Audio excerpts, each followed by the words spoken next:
into the day with the dawn ringing in my ears. Oh, well, I tune into my TV show. No better way, I gotta get myself into gear. Let's go.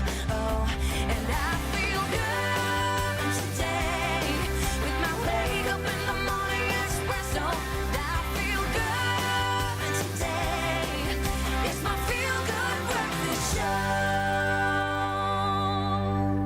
Good morning. I hope you're feeling so rested, relaxed. I'm trying not to be like jealous or have a vibe with you. Why? You had like a whole day yesterday. But I watched the show and I actually woke up very You early. say that like it's a job, like it's a No, thing. no, Okay. not at all. But I feel like my body alarm clock still wakes me up every day at 4 o'clock. shame. So I mean, yeah, I sense some hostility this morning. Luckily, it's going to be a funny show today. Did you have a good youth day yesterday? I did. I spent time with the family, me and the little one. Just had a bit of a play date with friends and family as well. So it's nice to just get out a bit. What about you after work? I just played. I played and played. We played Lego, we played, we wrestled, we did absolutely everything. It was an awesome day. So hopefully you were able to connect with family or what matters most to you. And especially if you're a young person, reconnect with the passion that drives you. We were introduced to some amazing young South Africans yesterday. My cup has been refilled. And now it's going to overflow this morning. Why? Because one of the funniest human beings on the planet, comedian dad or dad comedian, Nick Rabinowitz, is here ahead of Father's Day to see if he has what it takes to beat Carl Wastie in a dad joke face-off duel. This man, Carl Wastie, has a heart of stone. Man, last week... I was funny. I spent the rest of the day laughing at my own jokes. Okay, I don't know how I didn't break his face, but he is unbreakable.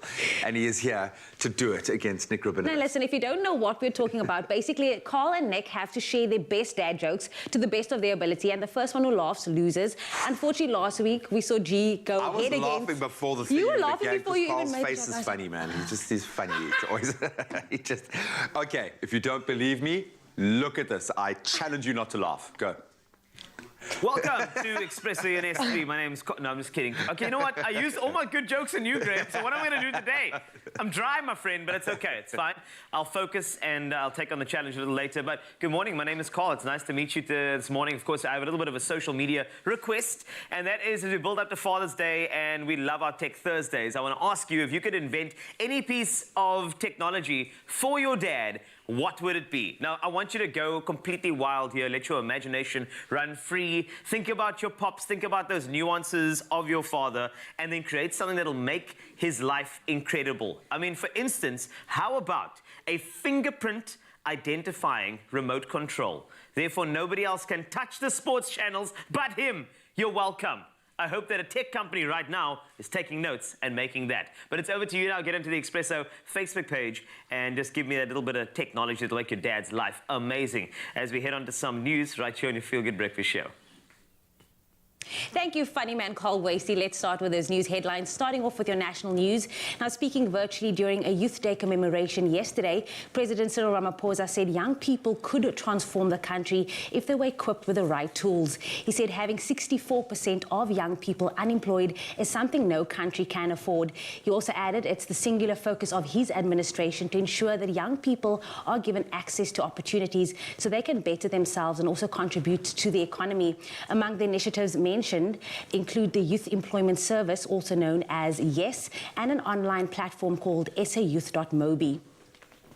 Western Cape Education Minister Debbie Schaefer says there are currently 148 active cases of the coronavirus among teachers and support staff at schools in the province and 314 among pupils. She appealed to pupils and staff to act responsibly and comply with both school and home safety protocols. Meanwhile, South Africa has recorded 13,246 COVID-19 infections, the highest number of daily cases and positivity rate recorded since January. A further 136 deaths have been reported, bringing total fatalities to 58,223. Moving to news further abroad, Botswana diamond firm Debswana said yesterday it had unearthed a 1,098-carat stone that it described as the third largest of its kind in the world. Debswana Managing Director Lynette Armstrong showed the stone to President Mokgweetsi Masisi in the capital Gaborone and said the rare and extraordinary stone means so much in the context of diamonds and Botswana as it brings hope to the nation that's struggling. The largest diamond ever discovered in the world was the 3,000 3,106 carat Cullinan found in SA in 1905. And then staying with local news as well, with international news, the situation in the Gaza Strip was calm again yesterday after Israel carried out airstrikes overnight in response to fire arson balloons fired from Gaza into Israel. The balloons led to 20 fires in Israel. Hamas has confirmed that the balloons were in response to a flag march by Israeli nationalists in occupied East Jerusalem. No casualties were reported in Israel or Gaza. It's also the first significant violence since a ceasefire agreement was reached last month and just days after Naftali Bennett took over as Prime Minister. And then in an outpouring of goodwill, several top South African doctors have volunteered to reconstruct the face of a 9-year-old Zimbabwean schoolboy, Rodwell Komazana, who was mauled by a hyena and sustained horrendous facial injuries. He was at an all-night church gathering outside Harare and had fallen asleep when he was attacked by the hyena. The South African medical team will work free of charge, and the team includes renowned Johannesburg plastic surgeon Dr. Ridwan Meyer, who made world headlines in 2011 for his groundbreaking skin grafts on toddler Pippi Kruger. Now, she suffered third-degree burns on her 80% of her body when fire-starter gel exploded at her home in Lephalale, Limpopo. Now, Mia was awarded the National Order of the Baobab for this work by the former state president. About 1 million rand is, however, still going to be needed for Rodwell's hospital care, rehabilitation and escorted medical evacuation to Mediclinic Santon from Zimbabwe. He is due to be brought to South Africa this Saturday, and we hope everything of the best for this. Well, that is where I leave you with your 6 a.m. news headlines. Here's G with a first look at the sports.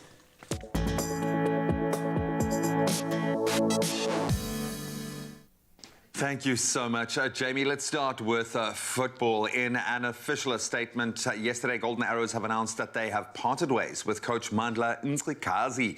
The news comes as somewhat of a surprise after the 52-year-old guided the team to a fourth-place finish in the Premier Soccer League this past season. Bafana Bastanda have thanked Nzikazi for his exceptional service in not only the first team, but within the youth structures at the club as well.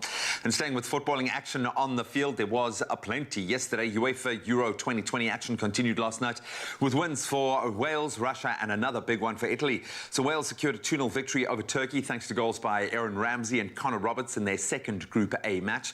Then a lone goal by Alexei Muranchuk sealed a 1-0 win for Russia over Finland, spirited Finland at that. And then Italy put in another dominant performance, beating Switzerland 3-0 in Rome thanks to a brace by Manuel Lacchettini and a late strike by Ciro Immobile to remain at the top of Group A. Then there'll be 3 Euro 2020 fixtures again today as the Ukraine face North Macedonia at 3 p.m. Very interesting one. Denmark take on Belgium at 6 p.m. and then the Netherlands will be up against Austria at 9 p.m. in a Group C clash in Amsterdam. Then bringing it back home for rugby, Lions flanker Siumokela Ndlovu has been named captain for the Junior Springboks opening clash against Uruguay in the Under-20 International Series that kicks off tomorrow in Stellenbosch. Junior Bok coach Bafana Nhleko has named no less than 7 players in the starting team that represented the SA Schools and SA Schools A sides back in 2019. The match between South Africa and Uruguay will kick off at 3 p.m. at the Marcotta Stadium. Then on to the grass courts once again. 20-time Grand Slam winner Roger Federer suffered a massive setback in his Wimbledon preparations. That was after suffering a second-round defeat in the Halle Open. The 20-year-old Canadian Felix Auger-Aliassime beat Federer in straight sets, 6-3, 6-2 yesterday. The 39-year-old Swiss, of course, pulled out of Roland Garros earlier this month to focus on his grass court season. Federer will continue his quest for a 21st Grand Slam title and a 9th Wimbledon win when the tournament starts on the 28th of this month. Well, that's where we leave our sport for this hour. We'll touch on those headlines again at 7 right now. Let's see how the skies are looking in your neck of the woods.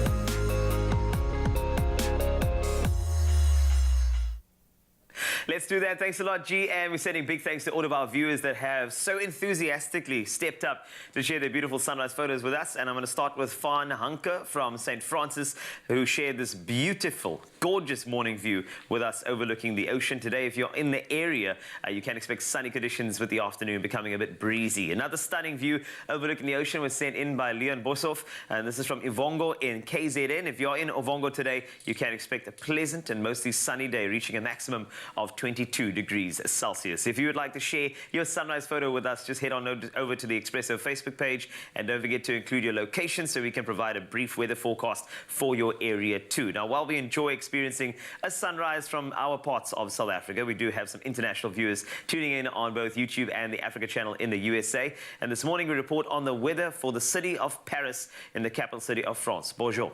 Paris has been one of Europe's major centers of finance, diplomacy, commerce, fashion, science and arts, known by many as one of the most romantic cities in the world. It is scattered with many well-known tourist sites such as the Eiffel Tower, Arc de Triomphe, as well as the Notre Dame de Paris. If you're in Paris today, please be aware that there are yellow thunderstorm warnings. They have been issued for the area today, and ahead will be mostly cloudy, warm and humid. Showers and heavier thunderstorms this afternoon are expected, and please be aware of these storms potentially bringing flash flooding and damaging winds, so please be safe. On to some weather news now. News of efforts being made to help those in drought-stricken areas. Some 60 motorcyclists from the Southern Cape yesterday took part in a 21-kilometer food collection campaign in George. The group, led by SWD Coded Motorcycle Club, raised money and non-perishable food for the SA Water Warriors, who support drought-stricken farming communities nationwide. Their aim was to collect donations for an upcoming outreach to the drought-stricken Wolverfontein and Kleinpoort farming communities in the Eastern Cape. During similar runs in Cape Town and Pretoria, some 20,000 rand worth of groceries was collected.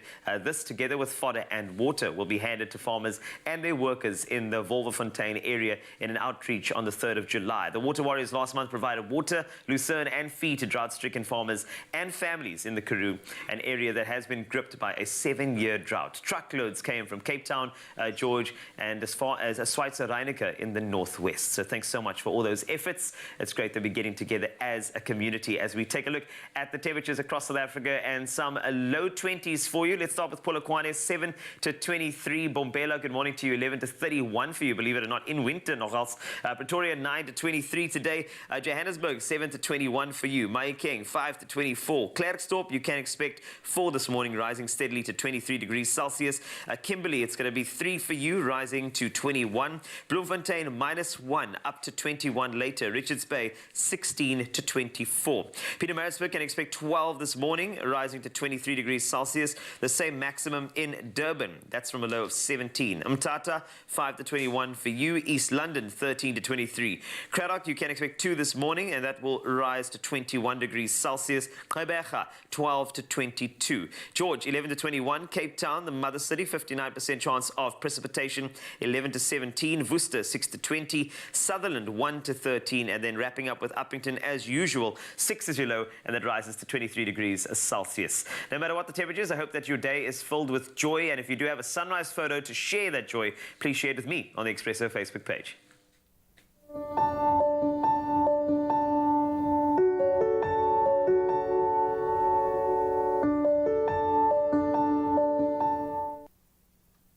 Yep, we are filled with a glass and a half this morning. We love it. We are inspired. We've been inspired by you, South Africa, over the last day, and we're going to hopefully be continued to be inspired today. So Olisa Gozula once, and she was an early literary specialist, once said, "A love of reading is sparked when children see themselves in stories and relate it to their own lives, even more so when it's shared in their own home language." And Cadbury Dairy Milk is on that mission to help inspire a love of reading amongst children.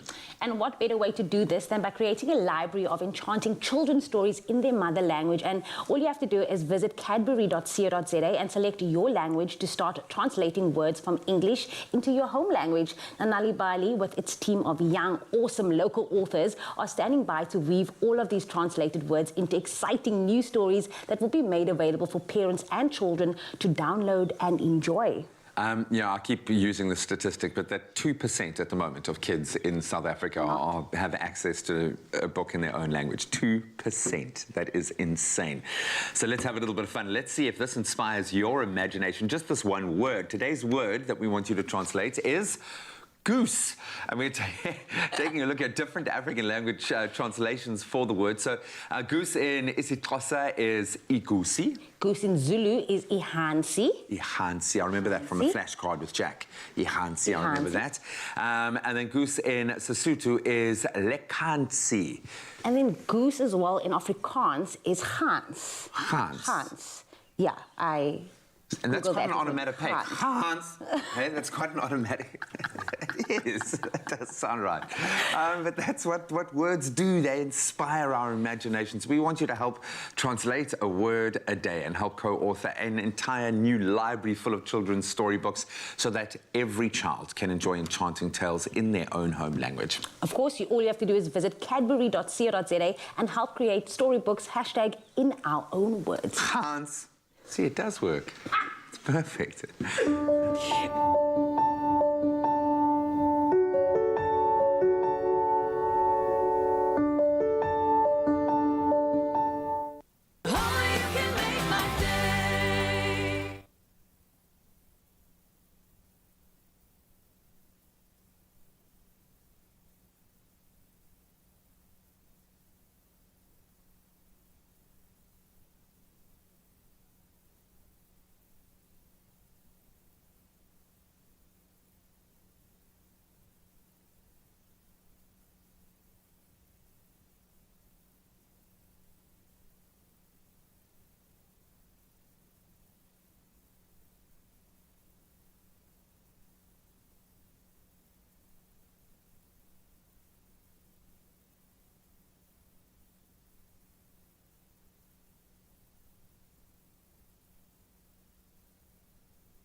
It's my feel-good breakfast show.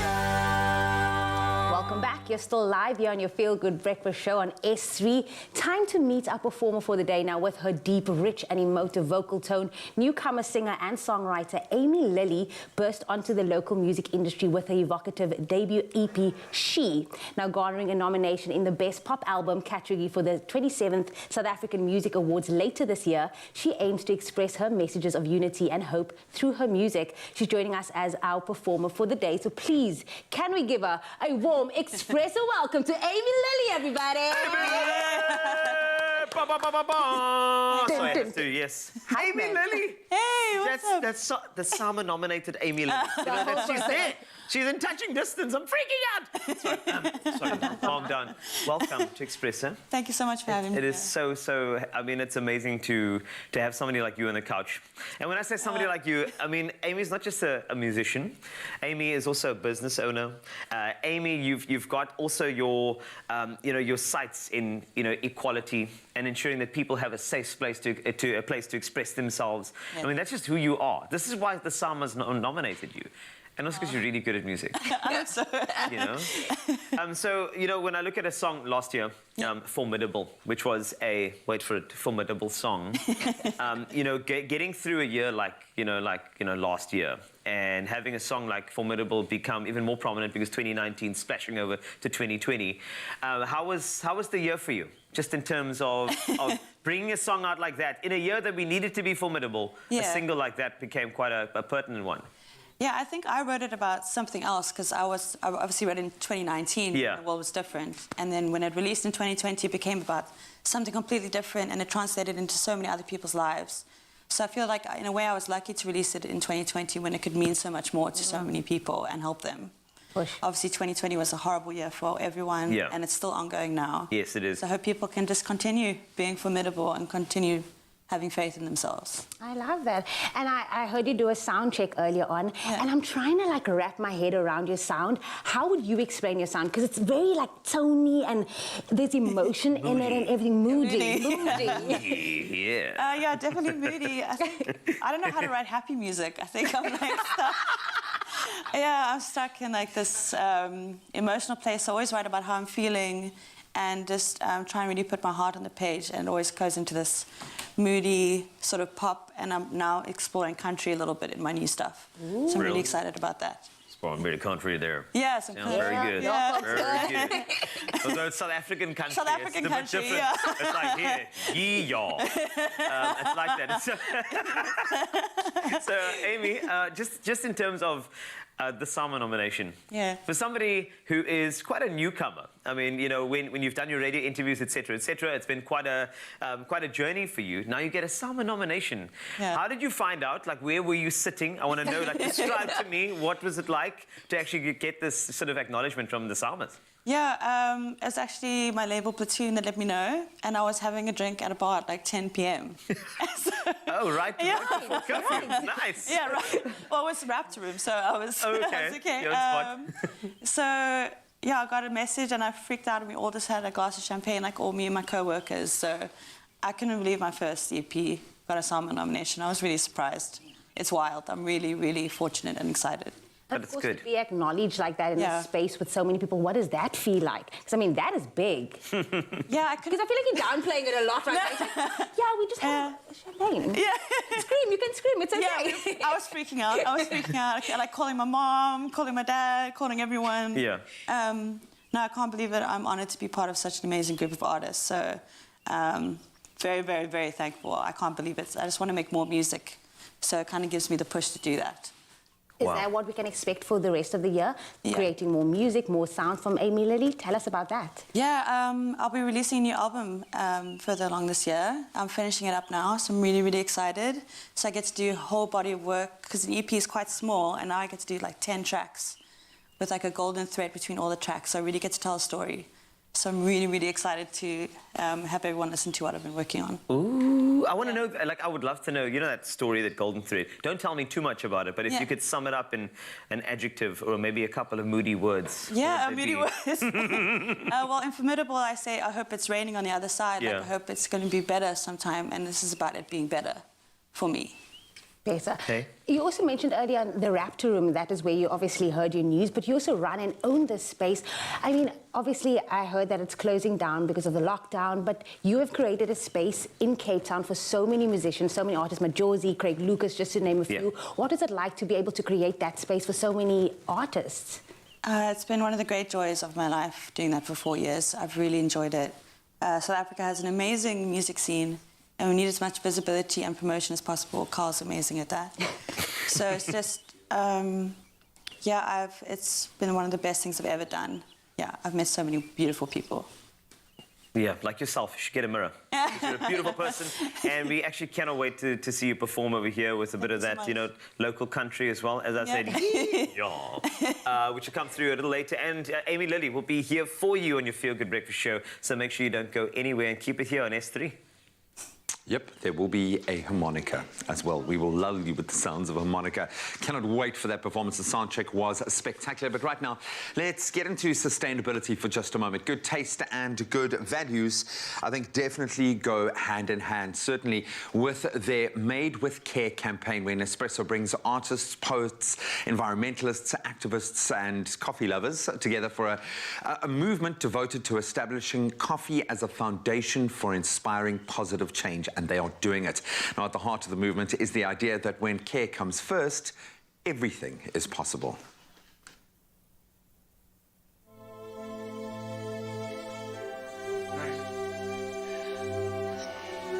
Okay. Oh, you want me to start with this one?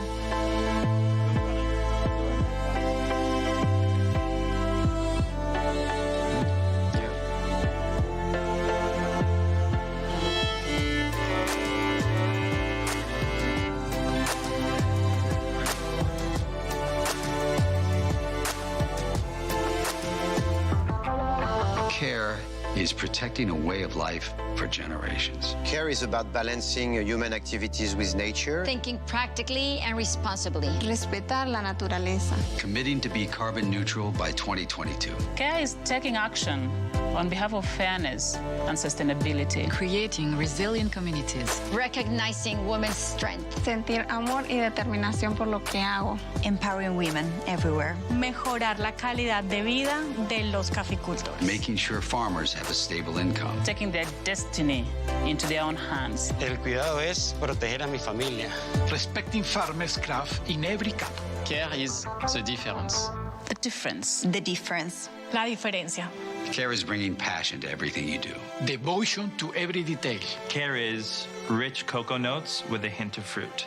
Elevar el sabor único de cada café que creamos. CARE is letting me finish this cup of coffee. CARE is creating a product that inspires the world. Refining your crafts. CARE is a gift and a promise. A gift from those before us and a promise to those who follow. What else? Glad you asked. CARE is a call to all mankind to help the earth know her name again. CARE is a service to our communities, our environments, service to a future where hope truly is eternal because we worked for it, we advocated and built a way to it, and we'll make that journey together. CARE is doing more listening than talking.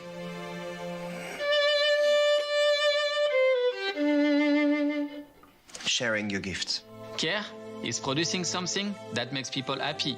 CARE is supporting our community because together we're stronger. CARE is when a company of environmentalists, parents, socially conscious individuals, people just like you, set out to prove the good that good taste can do. Proving good taste and good values go hand in hand. Made with care. Hecho con cuidado. For all we're doing, it's still just a start. CARE is what goes into every single cup of Nespresso.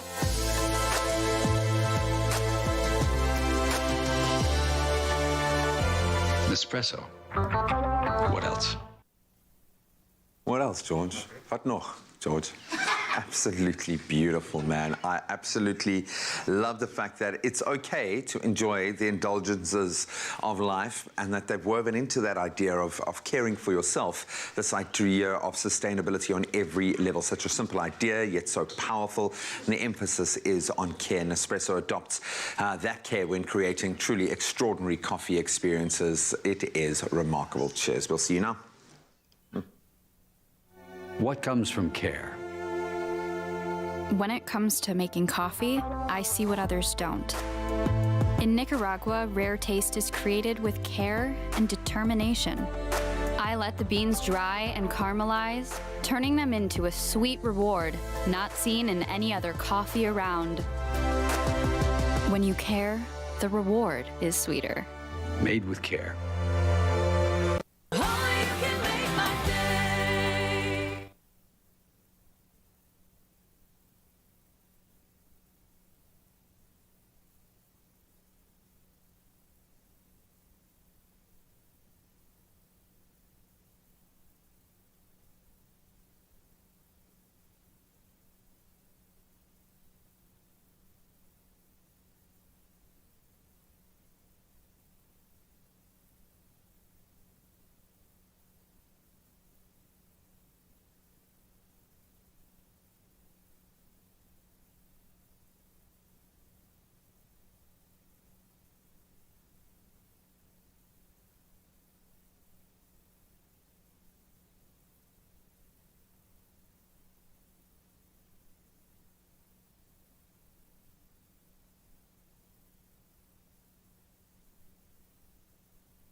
Welcome back to Feel Good Breakfast Show, and it's time for some tech talk. We love doing this on a Thursday, and there's a game that everybody's excited about. It's called Ratchet and Clank, and as you know, it's a classic. So when it comes to video game franchises, Grant Hines connects with us from his home space to discuss and review their latest offering called Rift Apart.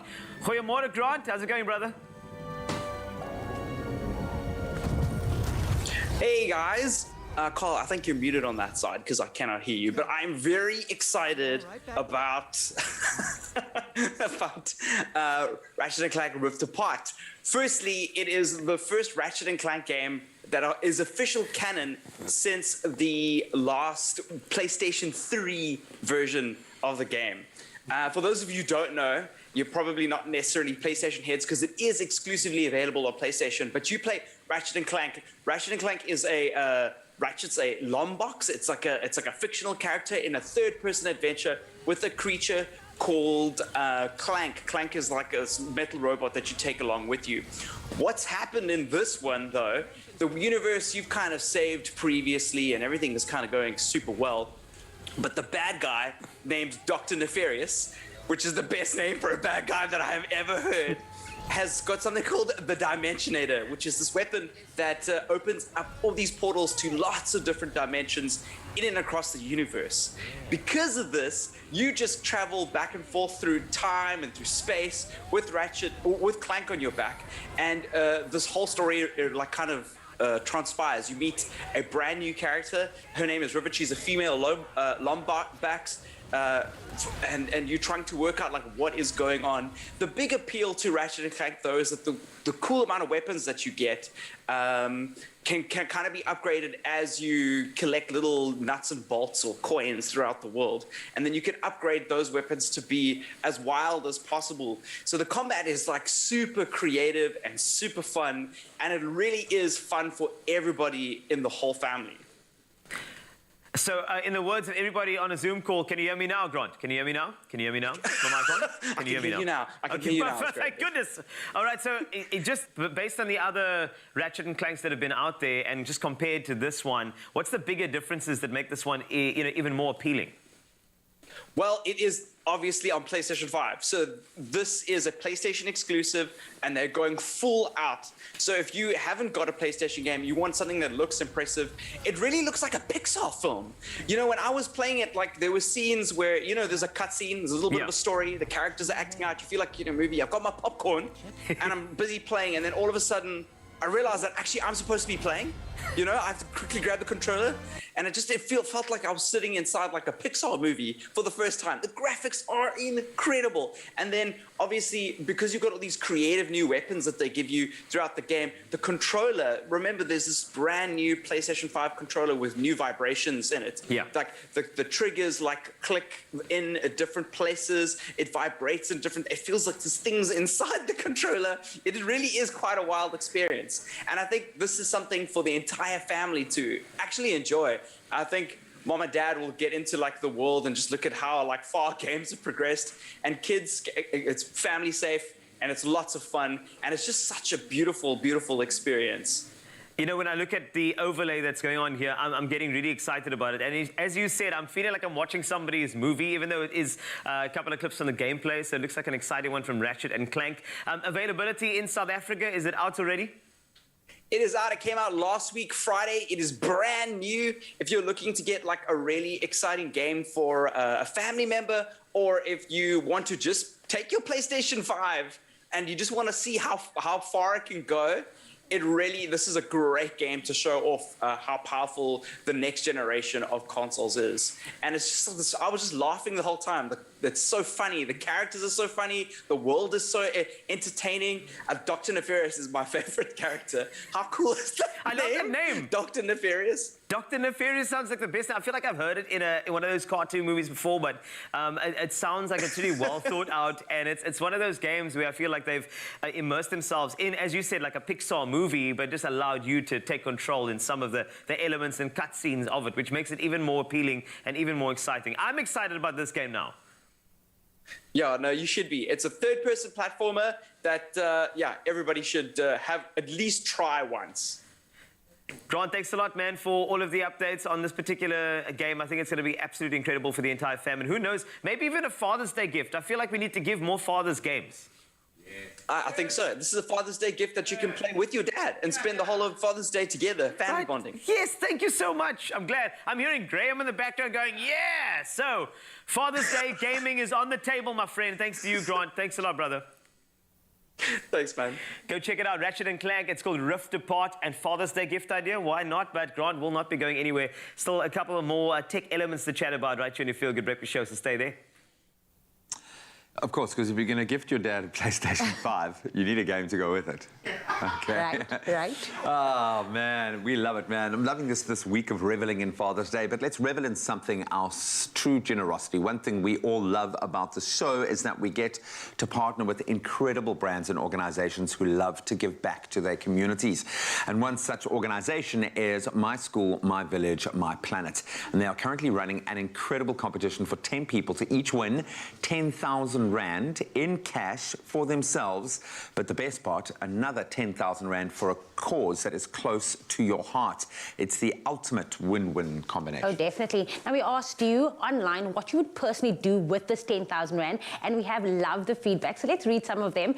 Wilhelmina Sona says, it would serve a purpose for my daughter's high school payment since brilliant. I don't have anything to secure her space on. Oh, man. Give it to her, please. Give it to her. Namusa Nomba saying, and she also wrote in and said, I would use it to pay for the fees to be in a culinary school because I really want to be in a culinary school, but it is way too expensive. Wow, give it to her then. What motivation, yeah, give them both. And then Tanya McKinney says, I would donate the money to the school for a paint makeover and clean out the civic. Come on, give them all. Give it to them all if we could. Then lastly, and Paul Chabangu wrote this. I'm currently building a home for my mama, and she doesn't know.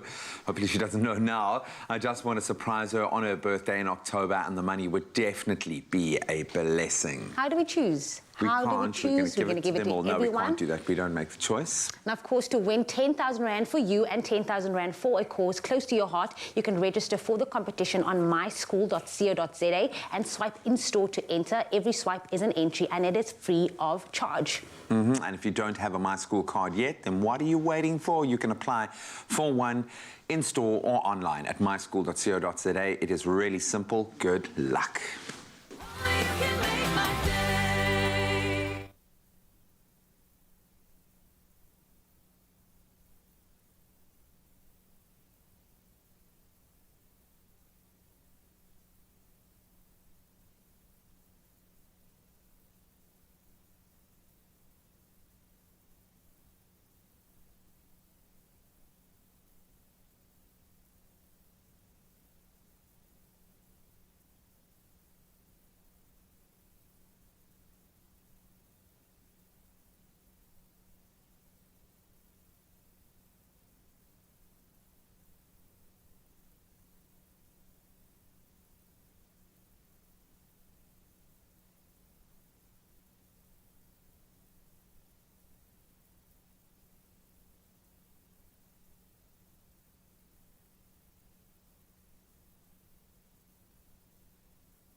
Nourish your skin with Ingram's Moisture Plus, enriched with triple glycerine.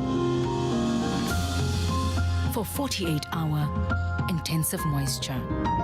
Ingram's, your skin, your brave. It's my Feel Good Breakfast Show. Welcome back to Feel Good Breakfast Show. This is Expresso on S3, and a beloved comedian who readily shares about the joys and adventures of being a parent and fatherhood, both on stage and on social media, is here for you. Now, this guy, I look up to him. I think he's somebody that I want to be more like each and every day. So if you don't mind giving a massive Expresso welcome to Nick Rabinowitz. I'm very. Thank you so much. I'm very flattered that you look up to me. But let's be honest. Yeah. If we had to stand now, it is. You do look up to me. It's automatic. It's one of those things. But it's so great to see you, my friend. I just, when we look at the fathers around South Africa, you're one of those dads where I'm thinking your kids must be entertained on a regular basis. Or maybe they're entertaining you. I've got one. I have 3 kids. Yeah. And one of them shows some comedic talent. Okay. The other 2 are useless. Well, we all have our favorites. Actually, no. Actually, the baby's also quite funny. Well, that's beautiful. Yeah. You know. But you found a way to actually get them to pay their way. Yes. I mean, your 12-year-old is now in showbiz. Yeah, definitely. And that's the thing. And now, if I think about it, tertiary institutions, that's all sorted by him. Yeah. There's no freeloading in this house. So it's the greatest thing, because I can't wait. And when they leave, do you know that there's the room, there's PS5s coming in, surround sound. It's going to be absolutely incredible. I think I'm excited about it. I want them to grow up fast now. Yeah, they must go. Get out, please. It's tough out here. But lockdown is tough for everybody. And you, as a comedian, you know, the entire industry has taken a knock. So how did you find yourself having to sort of keep yourself generating those jokes, generating content, and to keep yourself sane during lockdown? How was it for you? Well, what actually happened was, right in the beginning, obviously, all our work was eviscerated in one go. Yeah. In about 3 days, I think it was. Indeed, there were about 6 gigs of mine were cancelled within minutes. Yeah. And I told my wife that she was now the breadwinner, and she told me that who I was being was unhelpful. That was for about 3 days. I think she suggested I try Urbanol. That really does help with the anxiety. And also, it helps us watching TV coiling. Yeah. No, I didn't. Power weeping, that was my new skill that I developed. But actually, is that what you did? No, well, I mean, that's what happens. It's one of the side effects. Then I discovered the Calm app. Actually, I discovered the Calm app before then. Oh, with the sounds? No, but I actually had this guy called Elijah. Yeah. And he told me to breathe. Pretty much twice a day, every day. Was he from 400 days? Was he from South Africa? I've done it religiously every day. What was the accent like with that guy? He's American. He's like, breathe in, breathe out, and just do that a lot of times. I mean, it's helpful, I suppose, if you think about it. It is. Actually, many days in those 20, 30 minutes totally transformed the anxiety in the body. And then I got, early on, I got a gig making videos from my house where it didn't require much. I just had to document the chaos that was going on. At one point, the neighbors actually shouted over the wall, "Shut up, you brat!" And then I decided to take them a care package. Yeah, and what was that? Well, it was actually 5 bottles of wine. If you remember, yes. Street value was about 1.2 million. That's correct. At that point. Yeah, if you throw in an enchi, it's up to 2. But I realized I must have really, we must have peed them off, because they looked at the wine and said, "No, thanks." But that's the thing about, we had to kind of get used to our spaces. And within those spaces, we had to create entire worlds for our kids. And Father's Day is coming up. So I think, you know, ahead of Father's Day, you know, fatherhood also changed, because you had to be in the face of your kid all the time. So it wasn't like arriving back from a gig or back home. You now were there all the time. How did you handle the pressure of coming up with that much kids' content as a dad? I think I spoke to myself a lot. I remember days just going, I can't. I'm going to go insane. Yeah. Like distance, like virtual homeschool for a 3-year-old. Like trying to talk on Zoom to like 20 other 3-year-olds. I mean, I know that's inherently very privileged anyway, but after 5 minutes, you go, "I don't want to talk to them!" And I would just like walk around talking to myself. In fact, my 9-year-old one day called me. He's like, "Dad, why are you talking to yourself?" And I was like, "I'm not. I'm in a PTA meeting." A PTA meeting. He's like, "What does the teacher say?" "That I need to self-detention." In my man cave. Yeah. Leave me alone. I actually spent a lot of time in self-isolating in the bathroom because I persuaded my wife that the gig I'd gotten was to make videos in the bathroom. And I called it the Toilet Diaries. I actually did call it that. And that actually saved my sanity for quite a few weeks. But that was stressful in itself, because she was like, how much longer are you going to be? That was only on hour 3. Calm down. Yeah. Come on. But if I look ahead, 2021, we just heard some tough news from the president the other evening. And now, what is the outlook for the shows coming up for you? I mean, are we going virtual? Are there any things on the cards for you? Well, I don't know where the audience is at in terms of... I did 2 virtual shows, and I kind of ran out of content. Okay. And Ryan O'Connor said to me the other day, but it's the pandemic, you should have 4 hours of content. And I was like, stop gaslighting me, Ryan. And so I don't have a show to do online. And I'm not sure people... I don't know where people are at in terms of... People are dying to go to live things, but it's a bit tricky. Yeah. So... I don't know. I think I'm just going to... I don't know what I want to do, Carl. I don't know either. We have to try something. We'll try everything. I'm going to grow fakies. That's what I'm going to do. And speckworm and do something. Yeah, I mean, speckworm. Go for it like that. It supplies oxygen. Something like I heard that too. Also, it's haram, the speckworm. It's the bacon tree. I can't. Actually, I do like to eat it. You know, very tasty in a salad. So beyond speckworm, a quick one to dads out there. Father's Day is coming up. You know, what's possibly a teaching that you'd like to share with any dads who are building up to this incredible day on the weekend? Sure, I don't know. What do dads... I mean, dads...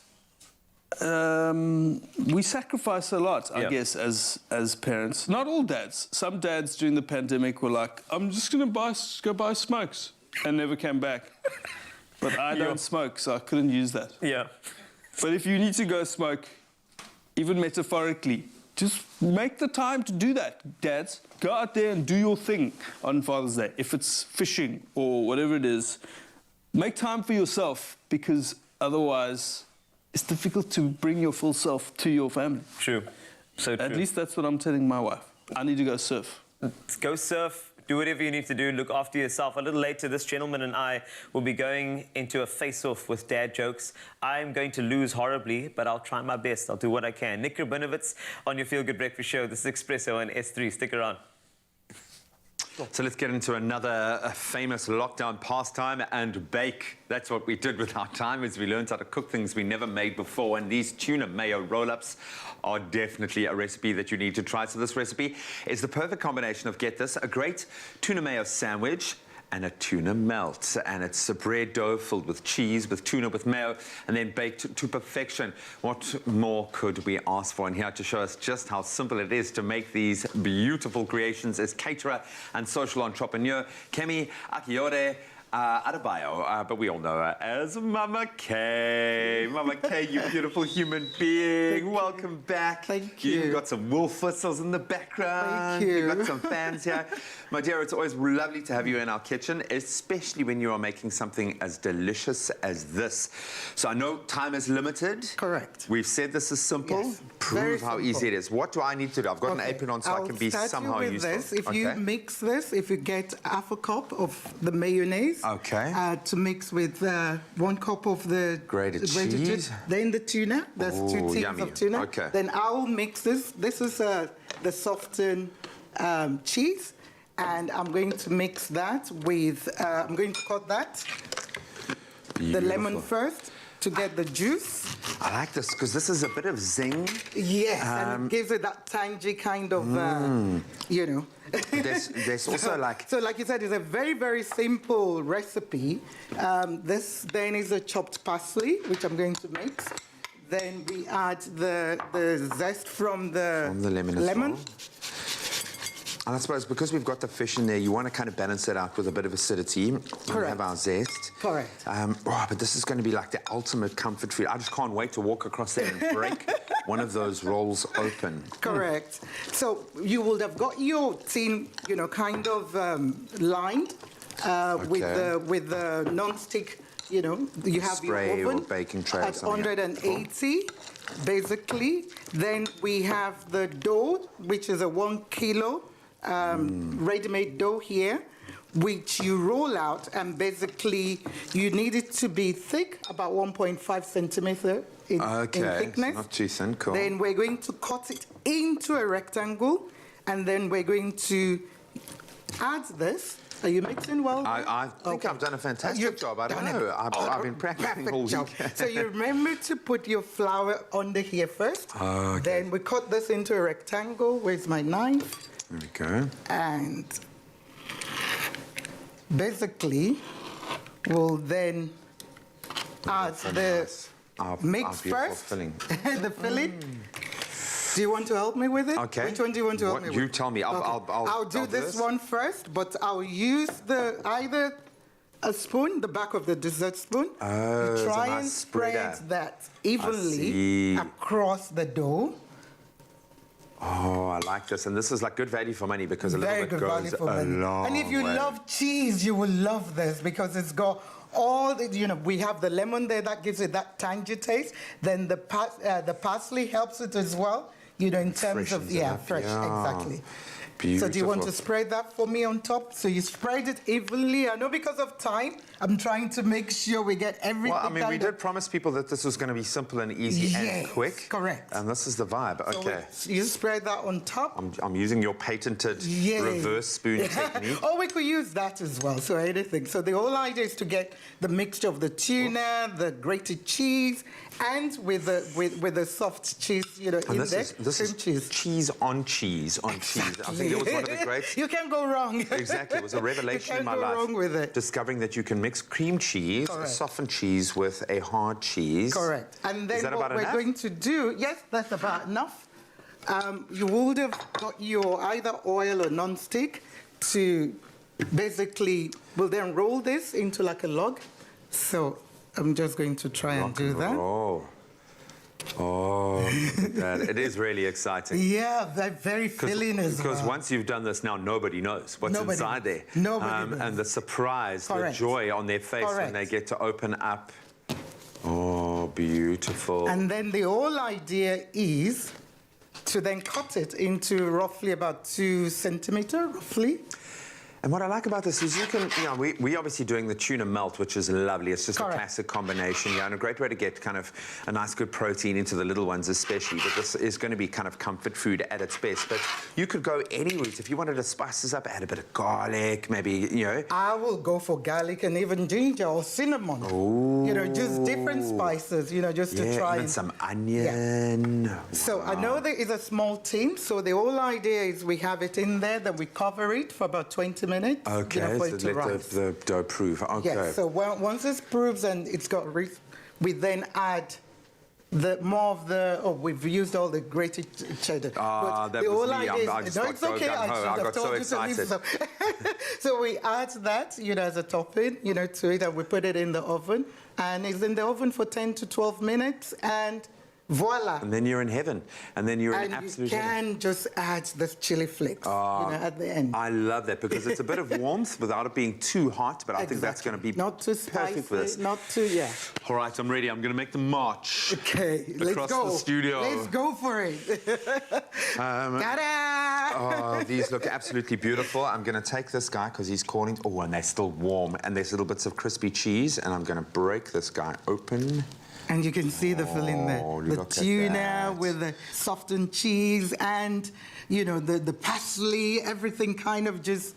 Okay, but So let's see. What do you think?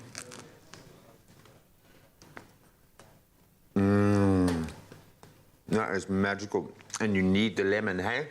The lemon, I think, just has that zest to it. So it's just beautiful. I can't wait to talk in myself. I'll leave you one. I will leave you one. This is a really beautiful, like I say, it's comfort food, but there's some good protein in there, but it's just, bottom down delicious. Absolutely lovely. Go and check out the recipe on expressoshow.com. Mama K, you never disappoint. Thank you. Thank you.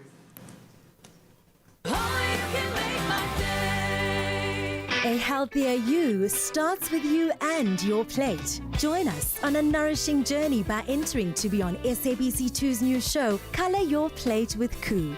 To be part of the show, buy any 3 Koo products and send Koo5 a day to 072-741-5357 on WhatsApp. Follow the steps to load a picture of your colorful meal served and stand to win prizes valued at 500,000 rands with Koo. Koo, uzotwala.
Welcome back, everybody. You're still keeping it locked right here on your Feel Good Breakfast Show on S3. Well, let me tell you, we are certainly in the presence of greatness this morning as we're joined by SAMA-nominated singer and songwriter Amy Lilly, and she's taking the Expresso stage to perform her haunting melody about lost love from a debut EP she called Down the Line. Amy Lilly, the floor is yours, girl.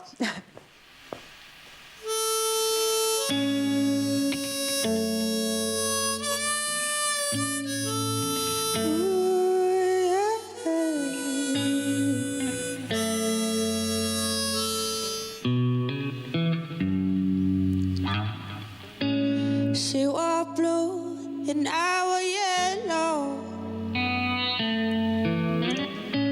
She drive fast, roll down the window. She was reckless and I was younger. She used to act like nothing mattered. And she said maybe down the line, but darling, let me change your mind. Since the day I met you, I just can't forget you. In that blue dress that you always loved to wear, oh, you love to wear,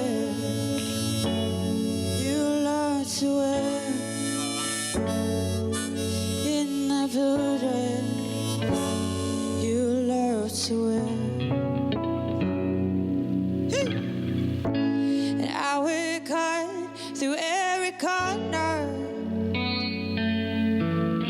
and I would swim across the border if it meant that you'd be mine. But I'll see you down the line.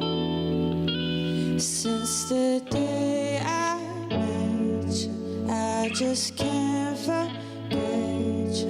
In that blue dress that you always loved to wear, but you love to wear, you love to wear. In that blue dress you love to wear. She's gone, she's found another, someone who loves her better than I ever could.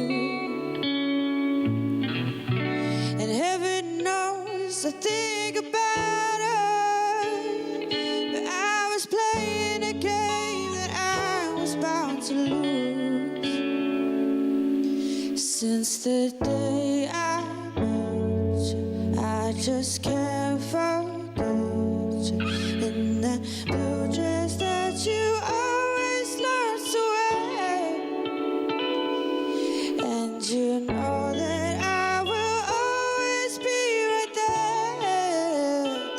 Oh, for that blue dress you love to wear. For that blue dress you love to wear.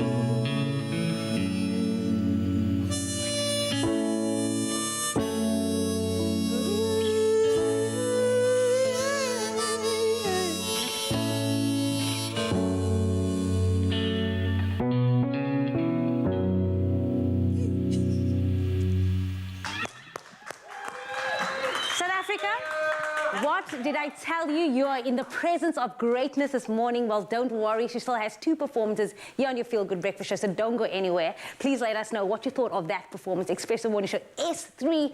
Right now, it's time to get into this news headlines. Here's Cole Wasty. Thanks a lot, Jamie Lee. Let's tackle the news headlines right here in your Feel Good Breakfast Show. And starting off with the youth of Garankuwa, north of Pretoria, yesterday decided to spend Youth Day differently this year. They raised funds and bought 78 blankets, which they donated to Norma's old age home in the area. The home caters for 65 elderly people between the ages of 60 and 100. The owner of Norma's old age home, Nomalanga Mokhomotsi, welcomed the gesture. Meanwhile, the convener of the group of young people, Moshele Sutu, says the youth needs to remember the sacrifices the elderly made in order for the younger generations to enjoy freedom.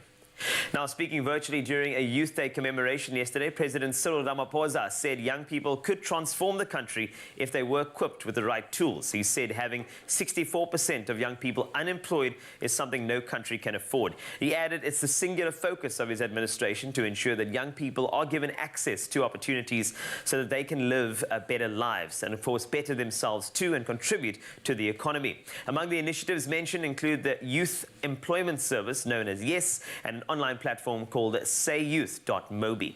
On to international news. The first meeting between US President Joe Biden and his Russian counterpart Vladimir Putin in Geneva, Switzerland, ended last night with a decision to extend the nuclear treaty by another 5 years. The two leaders also agreed to engage in a bilateral dialogue on strategic stability aimed at reducing the risks of unintentional conflict and restrain nuclear weapons. The two countries will restore their diplomatic ties soon.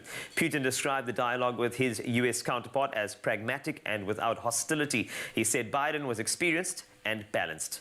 Back onto the African continent we go. Botswana diamond firm Debswana said yesterday it had unearthed a 1,098-carat stone that it described as third largest of its kind in the world. Debswana Managing Director Lynette Armstrong showed the stone to President Mokgweetsi Masisi in the capital Gaborone and said the rare and extraordinary stone means so much in the context of diamonds and Botswana, as it brings hope to the nation that's struggling. The largest diamond ever discovered in the world was the 3,106-carat Cullinan found in South Africa in 1905.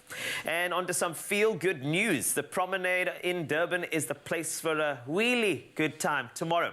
Roller skaters, cyclists and skateboarders will gather for a trip down the promenade, all in the name of unity and fun. This huge community skate will begin at 5:30. An organizer of the event, Vicky Kettle, who is also the project manager and boiling with excitement, hop, skip and skate roller skating school, and said the event would start at the Durban Brewing Company on the Point waterfront. Kettle said, and I quote, "Everyone's welcome to join. Children can bring their scooters. My aim is to bring the skating community together. Strict COVID-19 protocols will be adhered to as well." She said the main focus would be on roller skating, not rollerblades or skateboards. This is an event to remind us that we are all more alike than we are different. What we all have in common right now is the pandemic, and at some point it made us very lonely. But as someone once said, if we are all alone, then that doesn't mean that we are all alone together. And on that philosophical note, I leave you with that beautiful feel-good news. So make sure that you get down to Durban 5:30 tomorrow and do enjoy. That's a wrap of the news for now. I'll have another update for you in about 1 hour. On to some sporting action when one of the most good-looking people I know, Graham.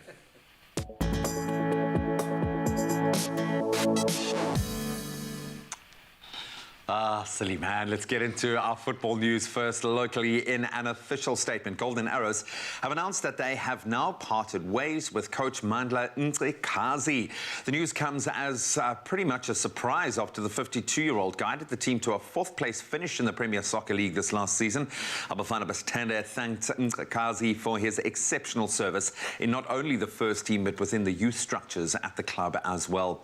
Then plenty of action unfolding on the fields in football globally. UEFA Euro 2020 action continued last night with wins for Wales, Russia and another big one for Italy. So Wales securing a 2-0 win over Turkey thanks to goals by Aaron Ramsey and Connor Roberts in their second Group A match. Then a lone goal by Alexei Miranchuk sealing a 1-0 win for Russia over a spirited Finland. And then Italy put in another dominant performance, beating Switzerland 3-0 in Rome thanks to a brace by Manuel Locatelli and a late strike by Ciro Immobile to remain at the top of Group A. Then there'll be 3 Euro 2020 fixtures today as the Ukraine face North Macedonia at 3 p.m. An interesting one in Denmark taking on Belgium at 6 p.m. And then the Netherlands are up against Austria at 9 p.m. in their Group C clash in Amsterdam. Bringing it back home for rugby news, Lions flanker Siumakala Ndlovu has been named captain for the Junior Springboks opening clash against Uruguay in their Under-20 International Series kicking off tomorrow in Stellenbosch. Junior Bok coach Bafana Nhlako is named no less than 7 players in the starting team that represented the SA Schools and SA Schools A sides back in 2019. And the match between South Africa and Uruguay will kick off at 3 p.m. at the Marcotta Stadium. Then back onto grass, 20-time Grand Slam winner Roger Federer suffered a shock setback in his Wimbledon preparations. That was after suffering a second-round defeat in the Halle Open. The 20-year-old Canadian Felix Auger-Aliassime beat Federer in straight sets, 6-3, 6-3, 6-2 yesterday. The 39-year-old Swiss pulled out of Roland Garros earlier this month to focus on his grass courts preparation and season. Now, Federer will continue his quest for a 21st Grand Slam win and a 9th Wimbledon title. That's when the Wimbledon tournament starts on the 28th of June. And that's where we leave our sport for now. Let's take another look at the weather.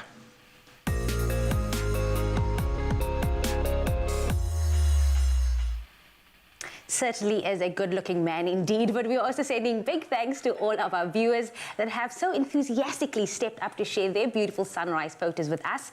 Now, regular viewer Nikki Besaidenote from Mossel Bay shared this stunning view from her balcony overlooking the ocean as the sun rises in the distance. And then Selwyn Johnson from Johannesburg shared this moody yet cloudy image as the sky starts to clear for a sunny day ahead.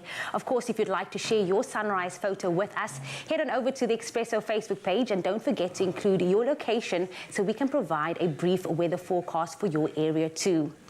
While we do love interacting with our local viewers, we also have to acknowledge our growing international audience who tune in via the Africa channel and YouTube. So for your 7 a.m. update, we are featuring Kansas City, the largest city in Missouri by population. Now, Kansas City lies in the Midwestern United States, near the geographic center of the country at the confluence of the Missouri and Kansas rivers.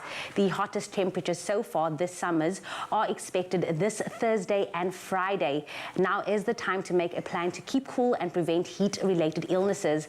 Never leave children, your pets, or others alone in closed vehicles, and the maximum temperatures are expected to range between 38 to 40 degrees Celsius.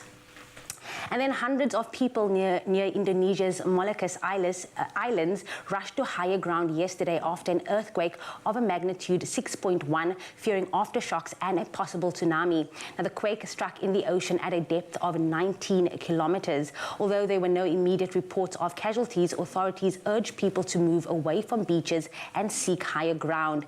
They initially said a tsunami triggered by the movement of tectonic plates was unlikely, but then said one could still be triggered by underwater landslides, of which there would be no warning.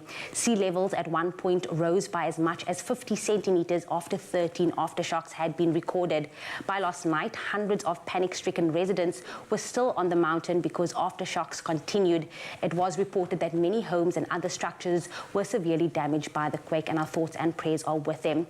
Right now, here is a second look at the temperatures for you, South Africa. We start off with Polokwane. Do expect a low of 7 today, peaking at 23. Umbombela, your temperatures range from 11 to 31. Pretoria, your minimum is 9, peaking at 23. And then Johannesburg, sunshine is coming your way with a low of 7 and a high of 21. Mahikeng, 5-24. If you do find yourself in Klerksdorp this morning, expect a low of 4 and a high of 23. Kimberley ranges from 3 to 21, and then Bloemfontein, unfortunately, your low is -1, peaking at 21. Richards Bay, partly cloudy conditions ranging from 16 to 24. Pietermaritzburg, 12-23, and then South Africa's playground, Durban, with a minimum of 17 and a high of 23. Mthatha, for you, it is 5-21. East London, 13-23. And if you do find yourself in Cradock today, your low is 2 with a high of 21. Gqeberha, for you, it is 12-22. George, 11-21. And the mother city, Cape Town, can expect a 59% chance of rain today with a low of 11 and a high of 17. Worcester, 6-20. Sutherland, 1-13. And then last but definitely not least, Uppington ranges from 6 to 23. Well, that is where I leave your weather. I'll be back in the hour. But right now, let's find out what's happening on social media. One piece of tech, as a dad, what would it be? It would be the fingerprint identifying remote control. So that way you just no one press else it can and change no one else the can channel. Exactly, brother. That's Just quite press, hectic. and then it's like, oh, sorry, I'm back on the sports channel. I'm an old school, new school. PlayStation. Give me a PlayStation. Oh, you need that, eh? Yeah, I need it in my life because I need to start educating my son on the digital world that's out there, okay? But we put that question to you guys, and we are dying to know what piece of tech you would think would be that perfect addition to your dad's life. Yeah. Let's find out. out. All right, so to start with Shanaz saying, good morning, Expresso fam. I would make him a robot to make coffee because it looks like the older they get, the more coffee they drink. I can definitely say yes Is to that why I drink the most coffee in studio? Honey! Probably. Coffee! Coffee. And if you've got kids, so it's even worse. You know, you have to teach them how to make coffee perfectly. I'll still make it myself because it's just not worth it. Then the person with the best name on Instagram or Facebook, AT Smash Hermanus. I would invent music equipment immediately for him. Immediately I would do it. Now. Like, not even tomorrow. Now. And then Sean is saying, I would invent a spray that washes, dries, and irons clothes faster than the average washing machine. My dad has no patience for washing there. That's sweet, actually. That is very sweet. And then Fatakan, the regular, the OG. Well, good morning, guys. Stay safe, everyone. Have a fabulous day. Waiting to see the invention. Oh, that is so sweet. Yeah, you always needed somebody in the group to kind of bring everybody else together. Just to encourage us, and I'd love to see it.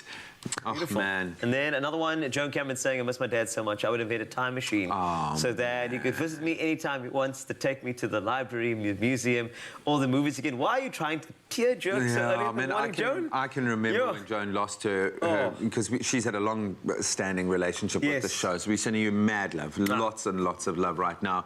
Morning to you, Veronica, as well. Vincent saying, good morning, Expresso team. I can build an electric car for him to go to the clinic to collect treatment. You guys keep hitting us in the feels this morning. There's a lot, because even this last one over here from Alicia saying, to see him himself through my eyes, so you can always know how special he is to me and the family, and how much this presence is appreciated in our lives. So maybe like a pair of spectacles. Yeah, some empathy glasses. Whoa. Hey, like the empathy gun on Hitchhiker's Guide. We all need that. Hey, where you can let a person know how you feel about them. Well, do your best to let Dad know how much you appreciate him, because, yeah, maybe sometimes dads feel a little unappreciated.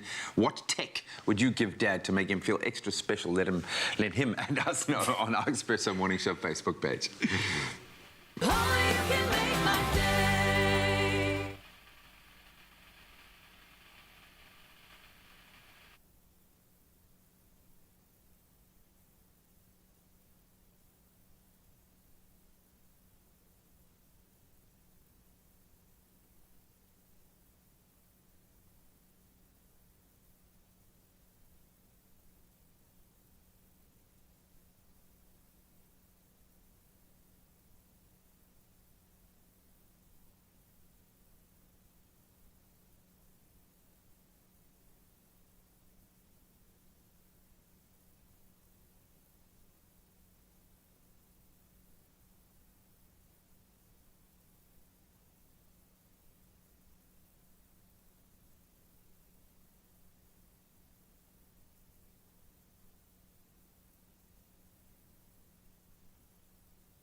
It's my feel-good breakfast show.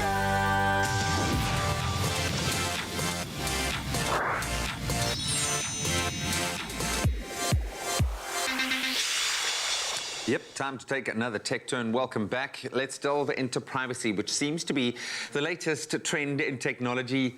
Again, it's not new. It's a topic that's not going to lose any momentum anytime soon. And to fill us in on the latest is our tech guru, Grant Hines. Grant, good morning from my side as well. Welcome back. Buddy, great to be connecting with you in your Uber studio. Let's talk privacy. Let's talk about what Google is doing about it right now. Why is it back in the headlines? It's a huge deal, Graham, and like I know we talk about privacy quite a lot, but it's something that we should have at the tip of our minds all the time when it comes to what tech companies are doing, and it's not going away. You'll see that both Apple and Google have announced very stringent privacy settings and properties inside their new operating systems that they're announcing. Google I/O was announced, it's a big Google conference, and that was had like a week or two ago. And as a result, one of the things that they're announcing in the brand new Android 12 is a bunch of features that are quite surprising. The first thing that wasn't mentioned here, that was mentioned a few weeks ago, is that cookies that allow you to, that Google users and other advertisers allow brands and companies to track you along the internet. You know, when you go on a website to search for something, and then on Facebook you just see an ad for it, and you're like, "What is this thing reading my mind?" Why? It's using data called cookies to do that. So it knows your search history on other devices and even if you're not even signed in, and it will then work out. Okay, cool. If you were in this vicinity at this time and this was searched, there's a likelihood that you might be interested in this product, or a person around you is interested in this product and will talk about it. Google are doing away with that. The one concern is that small companies kind of rely on cookies to be able to broadcast their sales to people. So if you're a small company, you need these, and you can sell Google ads, and they're kind of inexpensive. But at the same time, that trend is going away, and we've got to kind of like adapt to it.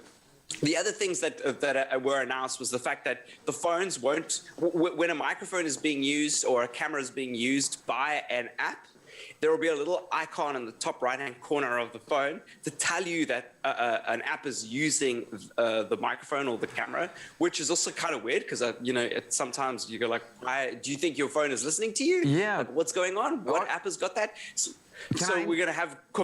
Yeah. I just want to quickly interject there. How often does that actually happen? I know a lot of people have now taped over their cameras on their laptops, and they're terrified that Mark Zuckerberg is watching every move that they make. How often does our device listen in and, more terrifyingly, look into our worlds when we give these permissions away so freely as we do in order to be able to take ownership of these apps? How often do they actually utilize those tools?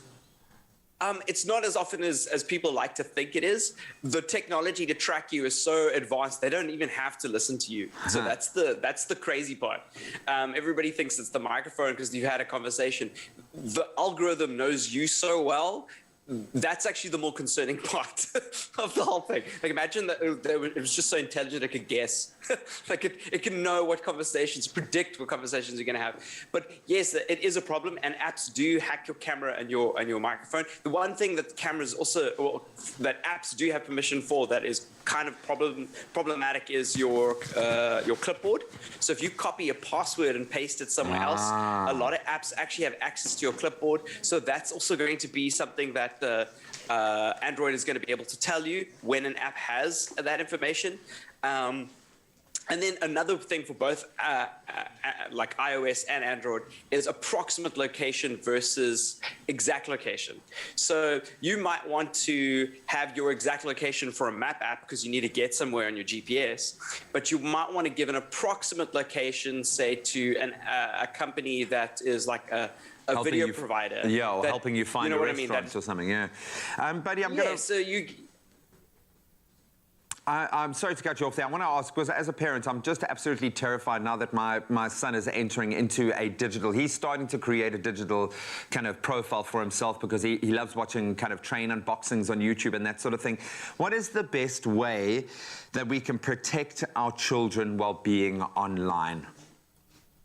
Well, firstly, I think the best way to do that is use your accounts or set up a separate account for them. So they can, that'll be the account that they use. I think quite strongly we need to start doing things like blockchaining our data for our kids, because there are a lot of companies that are taking our health data and siphoning a lot of information about us that can be used, either withheld against our will, because we need that information to live. Your child's health data belongs to your child, and your child needs to have the opportunity to seek help later, and a private organization owning that information is a problem. Yeah. And we need to start thinking about, you might think, oh, I've got nothing to hide, like my kid as well, but think about your children. Think about what private organizations owning your children's information and holding it ransom to them is actually going to mean for their existence. And we've got to start thinking about ways to decentralize it so the government doesn't own it, that private organizations don't own it, but us as individuals have full control. These companies are valued at billions. And it's not because they're making billions, it's because they have our information. And that is the gold that they're sitting on. We've got to decide where it's our gold. We got to decide if we let them take it or if we've got full control of it. Give it back to the people. The people have spoken. Grant, thank you so much. I think it's fantastic that companies are kind of moving past that, and hopefully gone are the days of us just accepting things, because it gives us ease of access to information or entertainment. We don't always have to give away our personal information and give that security away in order to be able to utilize the internet. And I'm glad that the companies, the bigger brands within it, are backing that up. Grant Hines, you're a legend. Thank you so much as always. Hopefully you are feeling just a little bit. You. Hopefully you all are feeling a little bit safer now. I'm really okay at dadding. I'm strong, confident, and my dad jokes are rad jokes. They're not dad jokes to me, they're just jokes. All right. I don't know what to say, to be honest with you. I mean, it's last week was cool against Graham, but now I'm going up against somebody who is basically a dad joke creator, somebody that you probably Google jokes and he would have made one of them. And now I have to do this challenge. Chef Clem, you're the referee of this particular challenge over here. What are you looking for in terms of points, just so we can just welcome the legendary comedian Nick Rabinowitz? So last week, Carl beat the world's sexiest man, Graham Richards, in a dad joke standoff. Okay, very simple. What I'm looking for is poker faces, and because he's the winner from last week, he's going to deliver his first joke. All you have to do is give me a poker face, no reaction, nothing. You give me nothing, I give you a point. I've got eyes on you. Jamie's got eyes on Carl. She's got a chopping board, and I don't know why. But okay, I think we should kick off immediately. Carl, ready? Go. I don't know. I'm gonna try. Why are elevator jokes so effective? Because they work on so many levels. Where do Cape Townian fruits go on holiday? Where? Paris. Where do horses go when they die? Paradise. That's 2 for Carl, 1 for Nick. What does Sean Connery call a fish in a bow tie? What? Sophisticated. Got a reaction there to Carl. Okay, so it's still... Oh, no. Poker face. Nice one. He's in the lead. Carl, he's still in the lead. Can I have a moment? Yes, you can. Because that's outside of... Why do dads... Oh, he's coming back with another one. He's coming back with another one. I'm giving you a chance to... I'm totally combusting. Give me a second. Why do dads take a pair of extra socks when they go golfing? Why? In case they get a hole-in-one. What do you call a condescending bear? What? A pan. Duh. What do you call a tunny with an olive in her Davy? What? I messed that one up. It's supposed to be... Don't mess it up. Messing it up was part of the joke. That's part of the joke. At the moment... It was meant to be a toothpick. What do you call a tunny with a toothpick in her Davy? But you're not supposed to mess it up. No, part of the that's joke. the charm of it. That's con. 3 for Nick, 4 for Carl. Should we go one more round, just to really seal this? Okay, just... Yes. Okay. I've got Nick, more. he's actually written it on his head. Okay, no. Carl, this is you now. This is you. What do you call a podgy psychic? What? A fortune teller. What are Apple gonna call their new Xhosa phone? What? iPhone. And that's it. Carl is the winner. What? With a 1-point lead. What? Yes. I don't know. This is amazing. Who do we challenge next? But you're our guest. You've got the chopping board. Just cut him off there. The chopping board. Well done, Carl. He's crying, guys. This is. I had so many more. No, but you're sophisticated. Nick, can you please show the camera all your jokes on your hand? Can you see that? Can you see that? What do you call a cross between a gemsbok and a horse? What? A gemors. Where was that earlier? I had many. I don't know how long I had to go. You know that my wife told me that I must stop singing Wonderwall. What? I said maybe.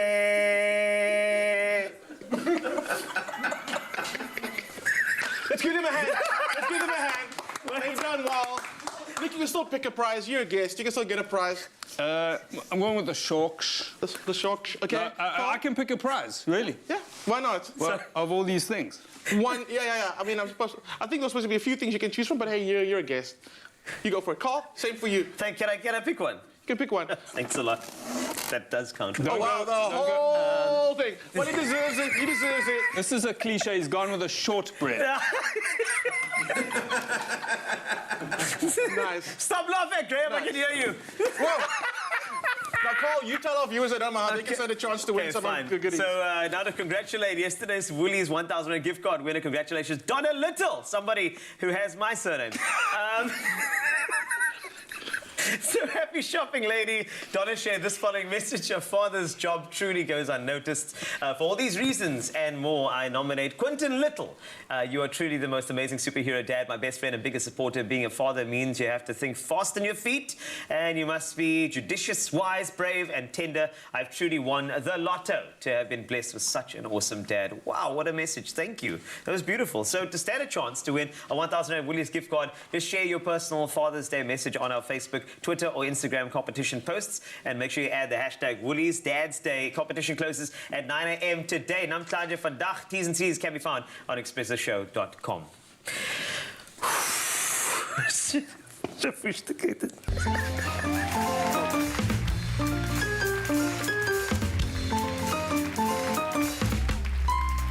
Okay, right, guys. Okay.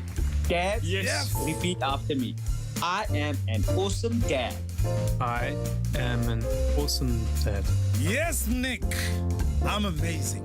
An incredible specimen of fatherhood. Yes, Kagiso. I'm really, really okay at dadding. You got to this point, so just continue. I will seize the day eventually. Maybe tomorrow. Take charge and keep on flying. Down the N1, past the M3. I find joy in the ordinary moments, like self-isolating in the bathroom. Agree. I can rise above any obstacle. Like loud sleepovers, I can rise above that. Yes, Kegs. You have to be the window for your curtain and rise. Rise like Jupiter during the spring. Tell him, Joey. There's nothing wrong with doing the school run in my pajamas. Proper.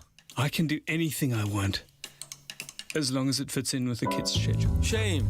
My dad jokes are important, especially when my children's friends are over. My dad jokes are rad jokes, and rad is still cool. Is rad still cool? You have a spanner, and a spanner fixes things. Well said. You got this, Dad. You've got this, dads. Happy Dad's Day. I love you both.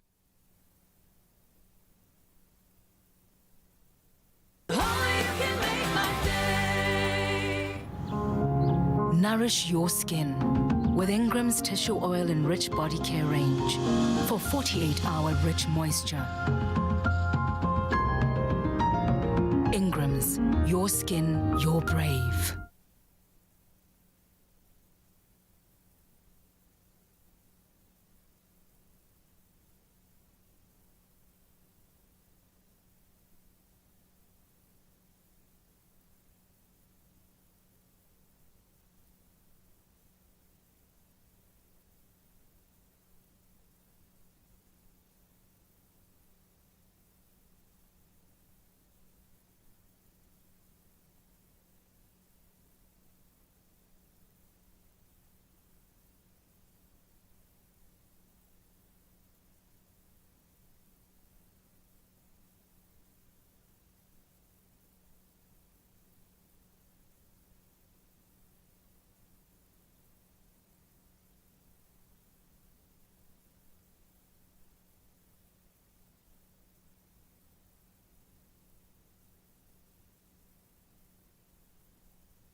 I never think I'm going to start like this, but I have to. Just give us a hair toss, please. Oh, I haven't tied my hair up.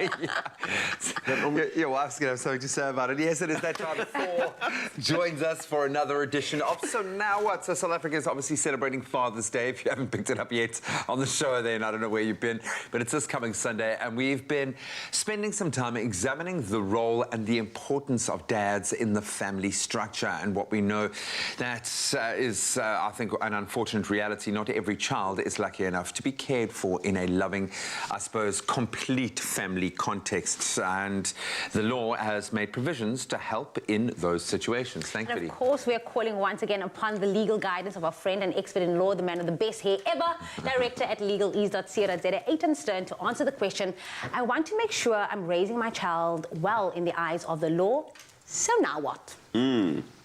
So I just want to say I know nothing about raising a child. I'm not a father just yet. I have a great father, but so I'll keep it to the legal side of things, not any kind of parenting advice. Parenting advice. No, we'll draw that distinction right now because we do need to focus on the law. And in this country, we've heard all sorts of negative statistics, but I just suddenly became terrified, thinking, like, am I doing anything that's not adhering, to the eyes of the law in terms of raising my child?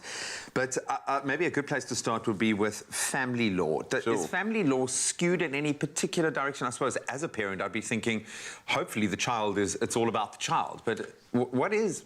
Yeah, so family law is a fascinating, quite a broad topic, right? So, and we find it really even entrenched in our constitution, and then we've got different legislation around it. And family law is there not just to regulate children, but to regulate all different relationships. That's between parents, that's a single parent household, that's different constructions of a family, and that's obviously the rights of children as well. So any kind of family matters related to marriage, divorce, anything around family is regulated in the law. But of course, the law does give specific focus to children, and a lot of our family law is always going to put children in the front and center. Great. And everything's kind of built up around that. So the rights and the safety of children are always kind of front of mind.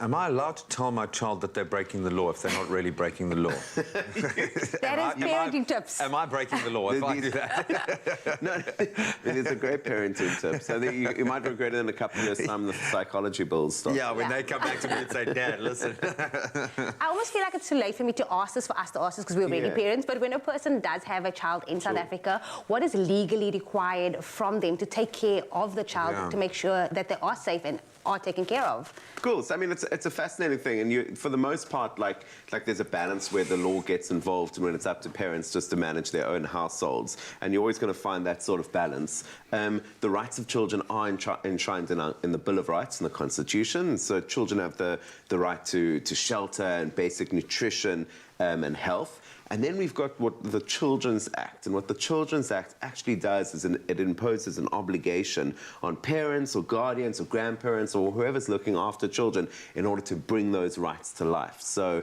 so it's very important, I'm sure most people do understand, that if you have children, you have a legal obligation to kind of provide for that child. And then on the other hand, again, what happens if you're not taking care of the child that you legally, binded to? How can you then intervene if someone is not taking care of a child? Sure. And what do you do? Yeah, look, it's complex, and you'll probably find many instances in this country where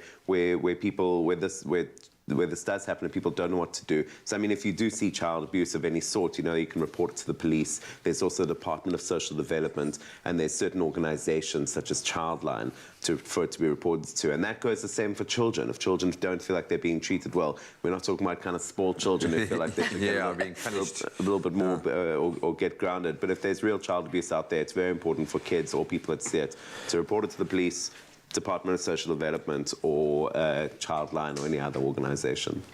All right, all of this is great. Let's get to the elephant in the room. Yeah. Let's talk about maintenance.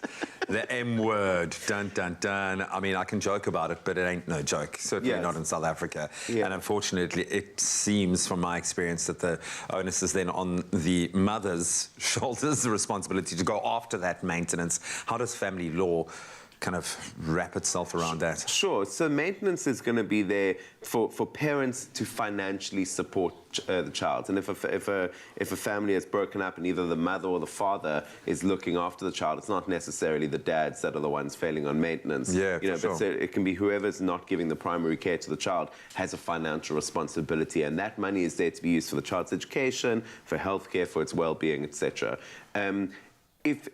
Once a maintenance order has been made, that can be made in order of court, and therefore not fulfilling your maintenance is actually an offence, and you can be liable for a charge, like, you know, jail time or a fine. Really? So it is a legal obligation. If you do have a maintenance order, it's a legal obligation to keep to that maintenance order. Of course, it's also a legal obligation to make sure for the parent that is housing the child to make sure that maintenance is being used correctly. Utilised. You're always going to yeah. find, like everything, there's this balance. But they put the child's right in the centre, and then everyone else's rights around it get kind of balanced to make sure that the child is looked after.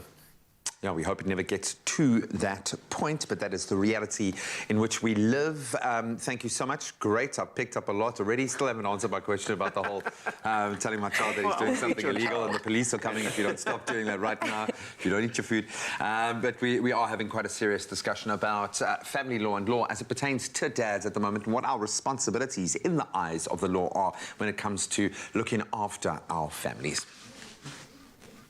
Thanks a lot, and of course that chat will continue a little later, but for now you have to look after yourself, because cozy is cool in men's fashion this winter, and knitwear is a timeless part of any winter wardrobe. Great for warmth and adding that extra layer of comfort. So our fashion editor, somebody who is phenomenal, love her so much, Knox Mafu, gives us the insider on this year's knitwear trends. Knox, welcome back. Thank you. Thank you so much. All right, so when it comes to knitwear, no knitwear is the same. I think it's changed.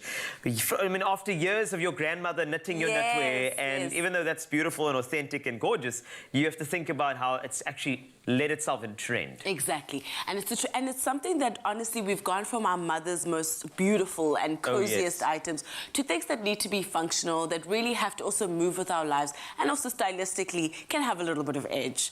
So, you know, and also speak to the type of person, type of application. So if you want to go pro, you can go pro with knitwear, exactly, can't you? you can. And the joy is that I think with knitwear, the lovely thing is that you can wear it as an oversized item. Yeah. You could wear it as a form-fitted item. You could wear it, you know, with those chunky knits. There's so many styles that you can express yourself. But I think knitwear's always been that timeless piece where it can go with any outfit. It obviously keeps you warm, which the function part is important. Indeed. But it also has a really chic element. Anything, a man in a good knitwear, okay? True. Changes the game. I know. You know what? I think Drake started it all for me when he came out with that Drake jersey. Thank you. I was like, hey, this is cool. And then everybody started wearing the Drake jersey. Exactly. So here's a guy who I respect almost as much as Drake. In fact, probably more. Graham, if you don't mind stepping in here for a before. So you're going to be our model. Guys, I feel naked. You don't have the edge. Now. I've got nothing. I've got no edge.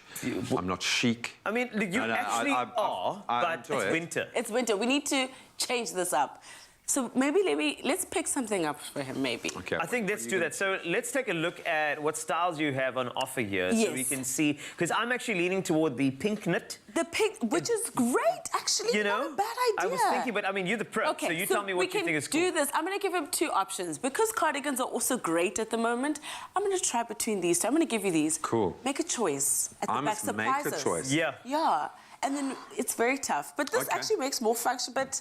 Yeah, okay, I'm going to go make a choice. I hope you pick the pink, because I love you.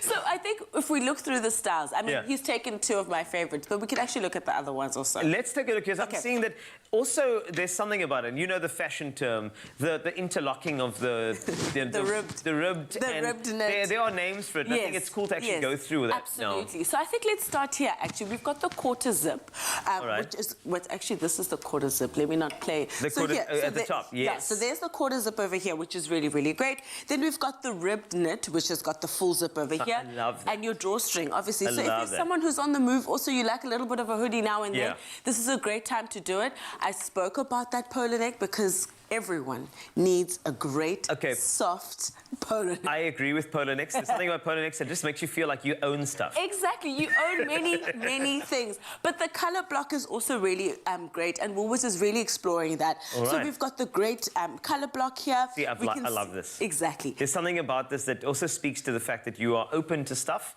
but you're still pro. Exactly. I You're love still it. pro, you still keep it cool. And then there's the fluffy, you know, the fluffy knitwear that we're seeing here.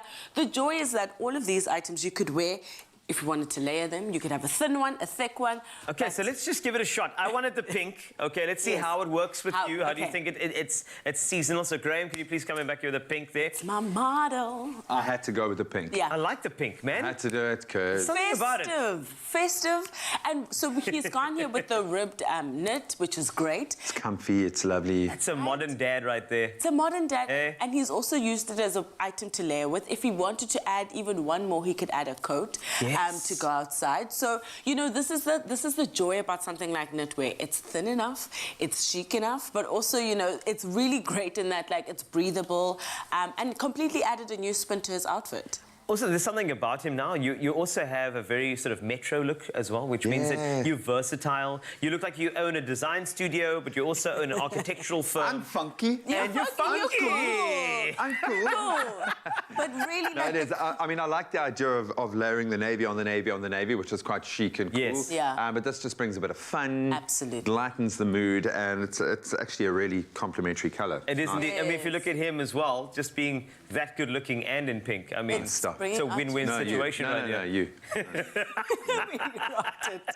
But I really, really love the thank ease you. of these. Yeah. So such a great statement piece to have in your wardrobe. And I think it's important just in terms of picking, before we get onto some of the fantastic deals at Woolworths, just in terms of a polo neck versus, you know what your dad is like, right? Yes, so I do. If your dad is a warm person, you'd go for more woolly, more better to hug. Yes, more cozy items, Yes. just so that you can hold him and like get in there. But also, you know, depending on if you have like a bit of a strict father, you know, you might want to cover that neck right. because there's someone who's They strict, don't you seem know. swallowing in disappointment. Exactly. When you come back late after curfew, he's like, I don't want to see that. Knox, I must just say, you know, you've given knitwear a completely different spin. It's not just about knitwear and being comfy and warm. It's also about making the statements and also asserting your personality into spaces where people may not have known that. And I think that's exactly what we can do for our fathers this Father's Day. Absolutely. And I mean, with these amazing sustainably sourced items and like the materials also, I mean, what a great way to spoil him. Yes, you are a fantastic spoil Nisha. You are great. So you can layer up this winter with the latest knitwear pieces from Woolies. W Rewards members get up to 25% off men's knitwear jackets and coats if you shop between now and the 20th of June 2021. So just in time for Father's Day. And you can shop it at Woolworths, in-store, online and on the app. Stay warm and stay looking good with Woolworths.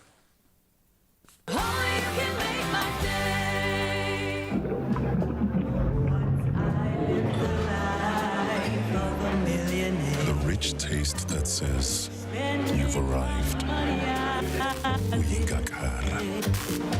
Living a life of illusion. Leaving your finances on the rocks. In this world of Bazotina Bantu, do you want a bank that takes your money or a bank that takes your money seriously?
Welcome back, everybody. Take a deep breath in. I feel like with that intro music, he needs to be on a horse.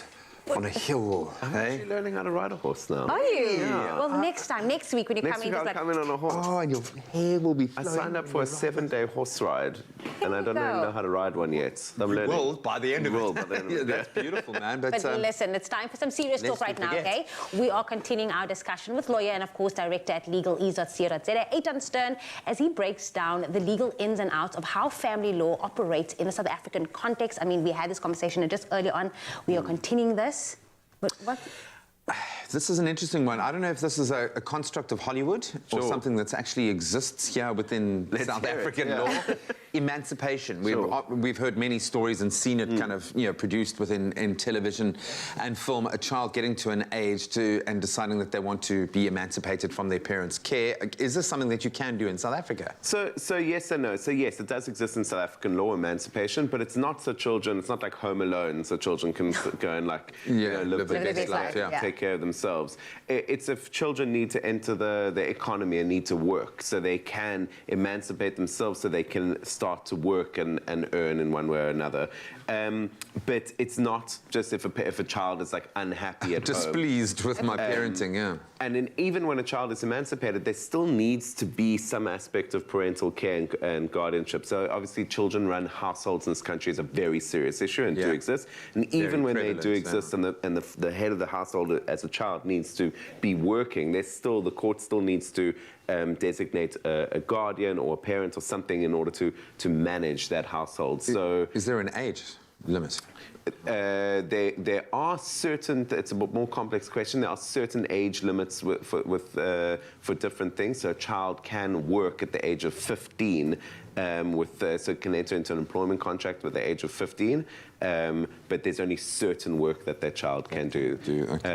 So yeah, emancipation does exist, but it's so if a child needs to work and enter into contracts. It's not because they want to go vegan and parents aren't vegan.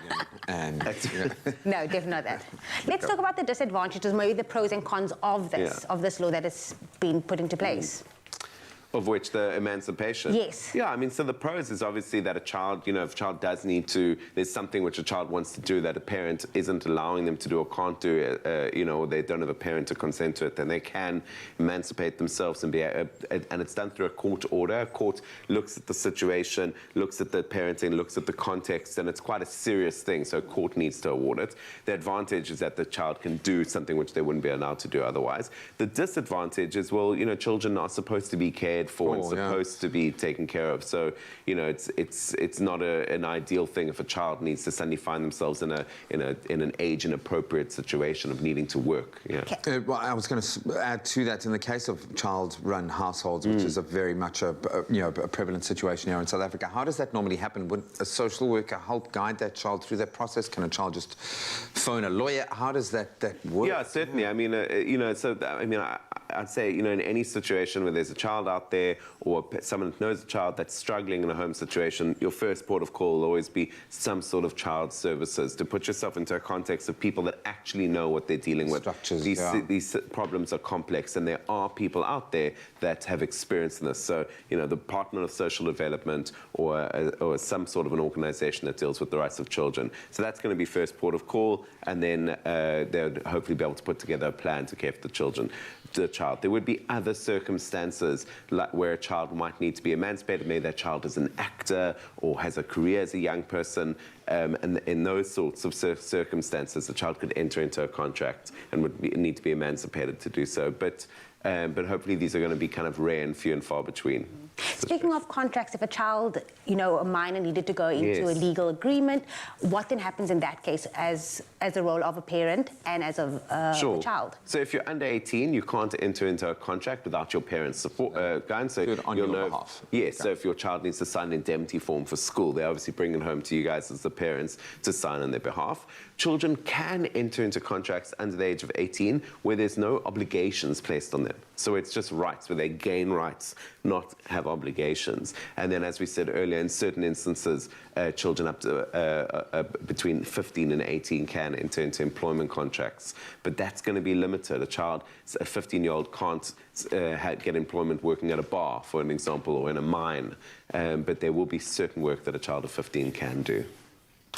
hopefully that's educated you. You can find him at legalese.co.za. We are obviously looking at family law and law as it pertains to being a father. I'm going to add to this, this wasn't a parenting chat, this was about the legal side of, but an opportunity to reinforce that as dads, we do have responsibilities to our families, yes, but most importantly, to our children. I love the fact that our law puts them first, and we should too.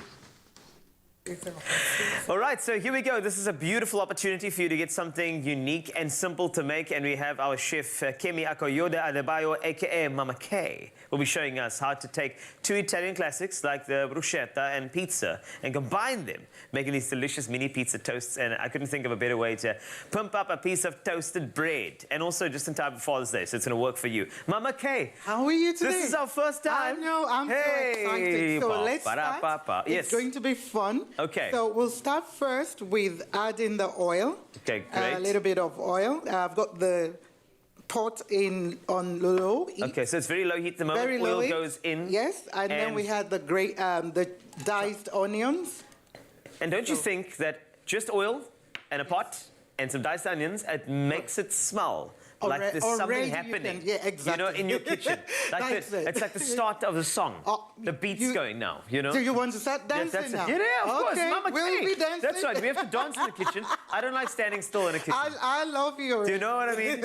And especially, you know, with Nigerian culture, I'm sure you know. Yeah, I know. We dance all the time. You have to. We will then, once you get the onions kind of sauté, then you have the garlic. This is our garlic. And then, so now we're starting to hear the symphony. And the melody's going now, a little bit beat there. All the spices. And then we add the oregano. Okay, so now you're going very Italian. Very Italian with this, okay? Because that's what we're trying to achieve, you know, here. And if you see the color, come on. Okay, I would like to peek at the color. Yeah, just look, have a look. Okay, now see, it's smelling and good. The smell is just And I'm the type of person that, I mean, I'm not very compliant with regard to the pot, you know, so when you leave it on the stove, I'm the one that goes back to it with a spoon all the time. And then you get mama going, yes, don't go there. That's the type of guy I am, but I just love food that much. So we'll add, this is steamed tomatoes. Perfect. We'll add that, and the whole idea is you want it to simmer, you know, down and cook. And everybody knows simmering is the whispers of flavor. That's when you hear in the kitchen when it simmers. It's like the flavor's whispering. It's like, I'm almost done. I know, I'm almost done. Yes, Mama K. So we get that done for about 15 minutes, roughly. And then we have the baguette here. So the bread we've already toasted it just to, you know, make it quick. Get the party started. So the whole idea is you put it in the oven, you toast it for like 7 minutes, you turn it the other way. Then the clue, you know, the secret to this is you have to add the garlic cloves and totally coat, you know, the toasted bread. You want you to suck, so it's just a little scenting the bread with the garlic, eh? Soak it, you know, I love that. So while that is simmering, you know, but this is what we will probably get. Yes, we're going to get that though. And I love it how it's rich. The tomato has broken down beautifully, so natural flavors and sweetness come through. The onions are stabilizing the whole thing. The mix of the tomatoes, and it's very the oregano, everything just all mixed up. So we've coated this already with garlic. So the whole idea now is we want to add this to the toast. I love how delicate you are, chef. Because, you know, I'm the type of guy that I would take the spoon. I would take the spoon like this, chef. You tell me where I'm going wrong here. I'd take this, and I'd find a piece, and I'd do this. And I'd do a quenelle. No. That's too... Hey? How's that, chef? I like a quenelle of the stuff we made, you know? Correct. So what we want to get is something like that. So we've got the tomato sauce. So you go delicate, and I go wild. Wild. Yes. But wild is good as well. Wild is good. Hey? Then the whole idea as well is you now add your other pizza topping. Is that mozzarella? Mozzarella. Yeah, you can go wrong with Yes. So, but now see what I'm doing is no, so that's the wild part. It must fall down the bruschetta. Correct. So we do that. Yes. And then do you want to do your pile again? Okay, you know what I'm probably going to do? I'll do yours. So while we just, for the sake, I'm going to do the delicate version of yours. No, it doesn't matter. Okay? It doesn't matter. Just feel free. See, I just want to show you that I can be delicate, chef. I can also be, wild and delicate. There goes the thing. Perfect. Then so we have ham here, but you could use chicken as well. any topping of your choice. And bread-wise, could we also change up the bread? I mean, if we don't have something as... I'm sure you can. Sure. The whole idea about cooking is, just be creative. Absolutely. So if you have normal bread, fine, but with a baguette, just give it that crunchy. I agree. Actually, another thing is, let's just say you have leftover hamburger rolls. You can actually cut them nicely. Exactly. And you can... now you're really going... Yeah, I just thought I want to make it as accessible as possible, Chef. Correct. And you can use a spoon or one of the palette knives. It depends on how I'm going bougie. your way now. Yes, I'm thank going you. your way thank now. You. You see? I didn't. Welcome to the wild side, Chef. Mama Che. Welcome. Oh. So we keep going, and then what we then do is once we've got everything kind of... you see, I'm now, because of time, I'm just trying to make sure. No, it's fine. So, Mama Kay, once you've got that, we're going to pop it into an oven? Into an oven. Until it's all melted? And correct. Bit of colour? That's about 7 to 10 minutes. So it's kind of golden. Yes. Then what we need to do, which is the beauty for me, actually, is you add the basil pesto. Oh, the pesto on top of that? On top of it. Okay. After. Now... And then you serve it. Yes, I'm like, that's happening. I know. This is what Mama Kay does to you when you cook in the kitchen. And it's great first time for me, my goodness. So if you want to get the recipe and ingredients list, Mama Kay and I have collaborated on expressoshow.com to give you the recipe. So try it at home, try it for Father's Day. Just try it. It's delicious and easy to make. Use a spoon, palette knife, entirely up to you. I would love to try one of these later. I'm jumping over to there now. Woo.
It's my feel-good breakfast show.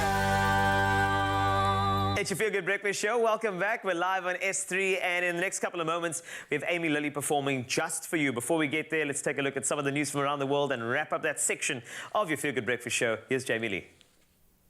Thank you so much, Cole Wasey. The final hour of the show, time to get into those news headlines. Starting with your national news, the Minister of Mineral Resources, Gwede Mantashe, has expressed concern about the impact of illegal mining operations on communities.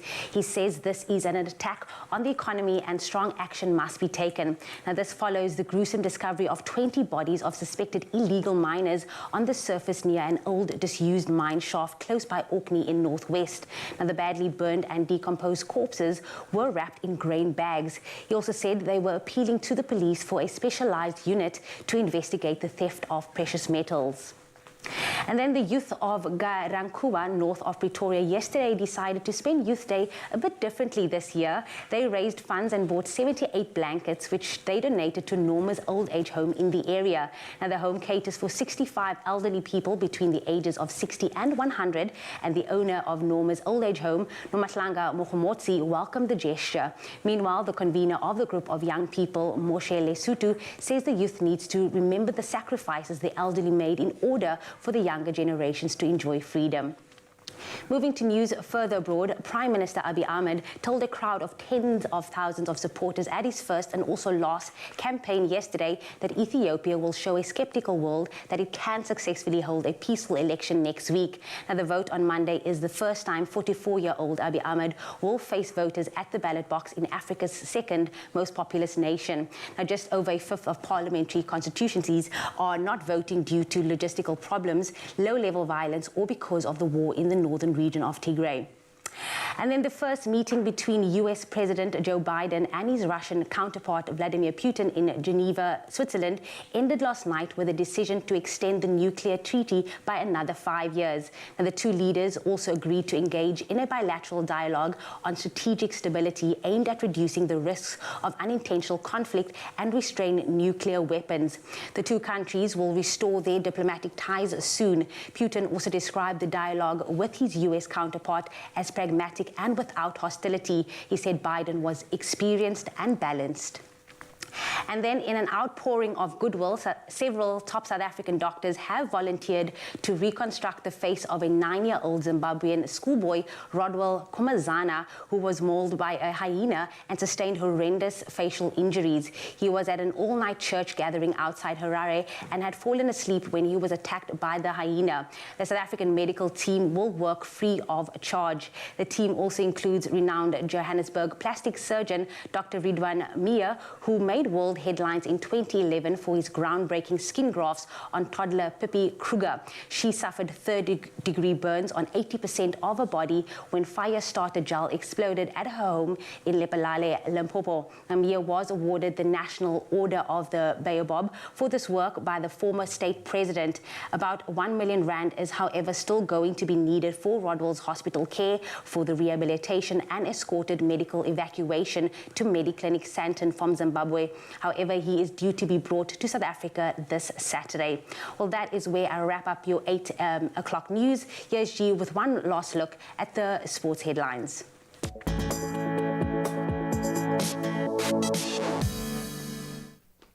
Let's start with local soccer. In an official statement, Golden Arrows have announced that they have parted ways with coach Mandla Ntikazi. The news comes as a surprise after the 52-year-old guided the team to a 4th-place finish in the Premier Soccer League this season. Abafana Bestende, they've thanked Ntikazi for his exceptional service in not only the first team, but also within the youth structures at the club as well. Then on to the action on the field last night. UEFA Euro 2020 continued last night with wins for Wales, Russia, and another impressive one for Italy. Wales securing a 2-0 win over Turkey thanks to goals by Aaron Ramsey and Connor Roberts. That was in their second Group A match. Then a lone goal by Alexei Miranchuk sealed a 1-0 win for Russia over a spirited Finland. And then Italy put in another very dominant performance, beating Switzerland 3-0 in Rome thanks to 2 goals by Manuel Locatelli and a late strike by Ciro Immobile to remain at the top of Group A. Then there'll be 3 Euro 2020 fixtures today as the Ukraine face North Macedonia at 3 p.m. Denmark take on Belgium at 6 p.m. And then the Netherlands will be up against Austria at 9 p.m. in a Group C clash in Amsterdam. Then bringing it back home for rugby news, Lions flanker Siu Makala Ndlovu has been named captain for the Junior Springboks opening clash against Uruguay. That's in their Under-20 International Series that kicks off tomorrow in Stellenbosch. Junior Bok coach Bafana Nhleko has named no less than 7 players in the starting team that represented the South African schools and SA schools A-sides back in 2019. The match between South Africa and Uruguay will kick off at 3 p.m. at the Makota Stadium. And then finally, we return to grass as 20-time Grand Slam winner Roger Federer suffered what must be seen as a shock setback in his Wimbledon preparations after suffering a second-round defeat at the Halle Open. The 20-year-old Canadian Felix Auger-Aliassime, he beat Federer in straight sets, 6-3, 6-2 yesterday. And of course, the 39-year-old Swiss pulled out of Roland Garros earlier this month to focus on his grass court season in preparation for Wimbledon. Federer will continue his quest for a 21st Grand Slam win and a 9th Wimbledon title when the tournament starts on the 28th of June. Well, that's a wrap of your sport for this Thursday morning. Let's get one last look at the skies above your neck of the woods.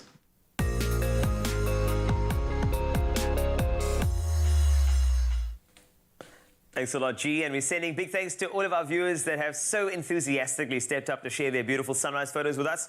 Let's start with Faan Hunker from St. Francis. Shared this gorgeous morning view with us overlooking that beautiful ocean that sounded, I mean, it looked amazing. So another stunning view overlooking the ocean was sent by Leon Bischoff from Uvongo in KZN. Regular viewer Nikki Bezaden, note thanks to you from Mossel Bay, shared the stunning view from her balcony overlooking the ocean as the sun rises in the distance. And last but definitely not least, East. Selwyn Johnson from Joburg shared this moody and cloudy image as the sky starts to clear for a sunny day ahead. Thank you for all of those sunrise photos that you send through. If you'd like to add one, then please head over to the Expresso Facebook page and don't forget to include your location so we can give you a brief weather forecast for your area too. Now, while we enjoy experiencing a sunrise from your part of South Africa, we do have some international viewers tuning in on both YouTube and the Africa channel in the USA. This morning, we report on the weather for the city of Monrovia, the capital city of the West African country of Libya. With 29% of the country's population living in Monrovia, it is the most populous city in the country as well. Monrovia serves as the economic, financial, and cultural center of Liberia, and its economy shaped primarily by its harbor and its role as the seat of Liberia's government. This morning, you can expect thunderstorms in spots, otherwise times of sun and clouds throughout the rest of the day as it reaches a maximum of 30 degrees Celsius. Now, onto some news around the weather. News of efforts being made to help those drought-stricken areas. Some 60 motorcyclists from the Southern Cape yesterday took part in a 21-kilometer food collection campaign in George, and the group led by SWD-coded Motorcycle Club raised money and non-perishable food for the SA Water Warriors who support drought-stricken farming communities nationwide. Now, their aim was to collect donations for an upcoming outreach to drought-stricken Wolverfontein and Kleinpoort farming communities in the Eastern Cape. During similar runs in Cape Town and Pretoria, some 20,000 rand worth of groceries was collected. This, together with fodder and water, will be handed to farmers and their workers in the Wolverfontein area in an outreach on the 3rd of July. Now, the Water Warriors last month provided water, lucerne and feed to drought-stricken farmers and families in the Karoo, an area that has been gripped by a 7-year drought. Truckloads came from Cape Town, George, and as far as Pfizer-Reinicke in the northwest. On to a last look at those temperatures from across the country. Let's start you off in Polokwane, 7 to 23 for you today. Bombela, 11 to 31 degrees Celsius. Pretoria, you start off at 9 and rise to 23. Johannesburg can expect 7, and that moves up to 21 later. Mahikeng, 5 to 24 for you. Klerksdorp, 4 to 23. Kimberley, 3 to 21. Bloemfontein can expect just 1 this morning, rising to 21. I'm talking -1 there, excuse me. Richards Bay, 16 to 24. Pietermaritzburg, 12 to 23 for you. Durban, 17 to 23. Umtata, 5 to 21. East London, 13 is your low to a maximum of 23 degrees Celsius. Cradock, 2 to 21. Gqeberha, 12 to 22.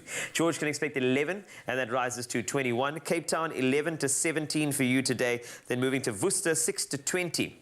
Sutherland, it looks like a little 1-degree day for you in the morning, but of course that will rise steadily to 13 degrees Celsius with only a 3% chance of precipitation in your area. And then Uppington, wrapping with you as always, 6, and you are going to be jumping up to 23 degrees Celsius today. No matter what type of day you're having, make sure it is a beautiful one, and thanks a lot for being a part of Expresso and sending through your sunrise photos. Keep it coming and go to the Facebook page and post away.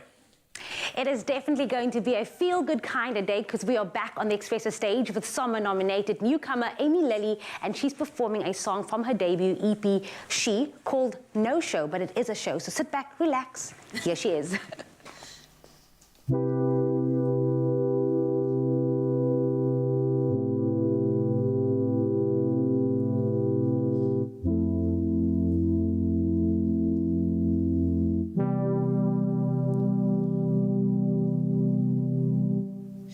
In the backseat, stone car, disguise, and shooting stars. Your lips are masking, cheap perfume, lingering, slow moves, fast breaths. You and me until the end. R.I.P. to the rest. You and me until the end. You're all that I wanted, all that I need is you. Wish you were there whenever I needed you. You're breaking my heart into forever and always, forever and always. Oh, you know show. Oh, you got me riding solo. Oh, you know show. Oh, you got me feeling so low. In the backseat, stone car, parked front, favorite bar, smoke out the window, drifting through signal, love high like a Mary Jane, breathe you in like a summer day, too far down. this hurricane. You're all that I wanted, all that I need is you. I would have followed through. You're breaking my heart in two. Forever and always, you know, show. Oh, you got me riding so low. Oh, you know, show. Oh, you got me feeling so low. And I know. And I know.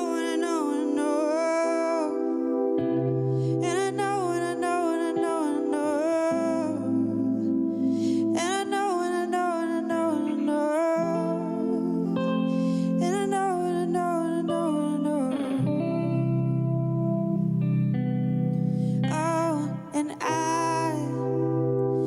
I've been waiting for you all this time. You've been running circles in my mind. Am I more important than your pride? And I hate that I need you. You know, show. Oh, you got me riding so low. And I need you more than you know. Oh, you got me riding so low. Oh, you know, show. Oh, you got me riding so low. And I need you more than you know. Oh, you got me riding so low.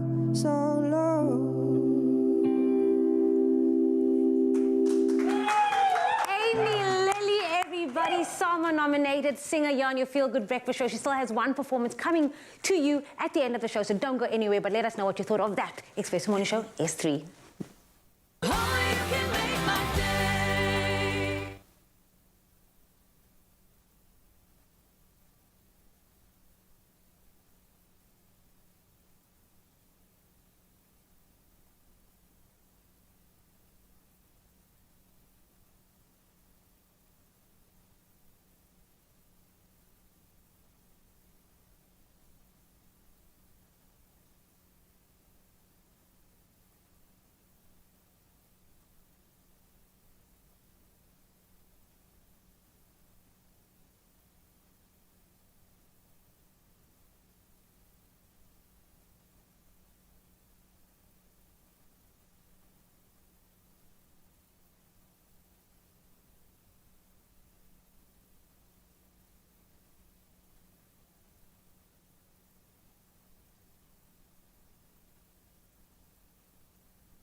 It's my Feel Good Breakfast Show.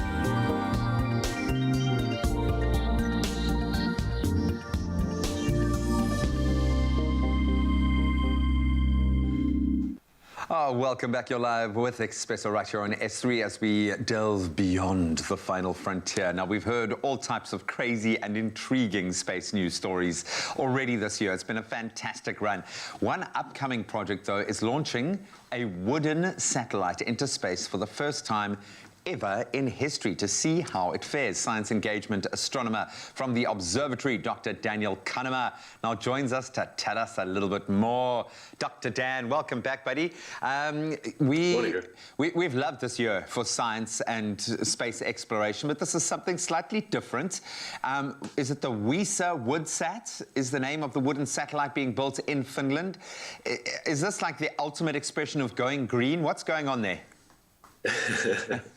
Yeah, I mean, it's certainly a more environmentally friendly material, but it's relatively cheap compared to some of the materials which are used for space.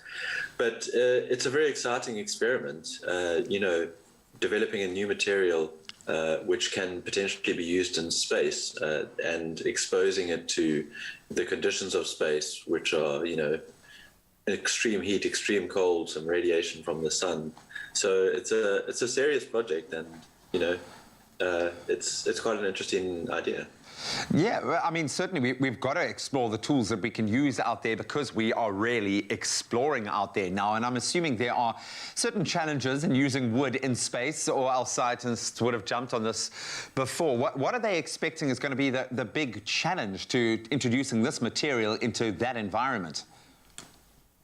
Yeah, so there's certainly challenges, and the radiation of space. So you get the direct radiation from the sun. You're not protected by the atmosphere, and that wreaks all sorts of hazards on materials in space, and that's something you have to protect against.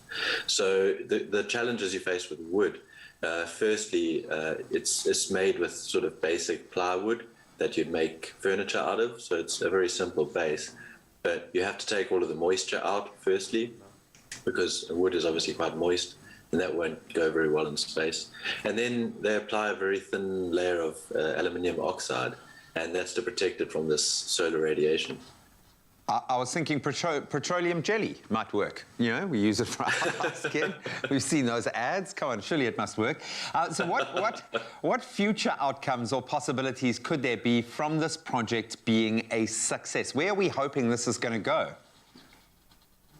Yeah, so as you mentioned at the beginning, so this, what we're seeing now was a test. It went up to 31 Ks, and that was just up on a balloon. The actual satellite is going up to 500 kilometers, and that'll be launched on a rocket, hopefully later this year or early next year.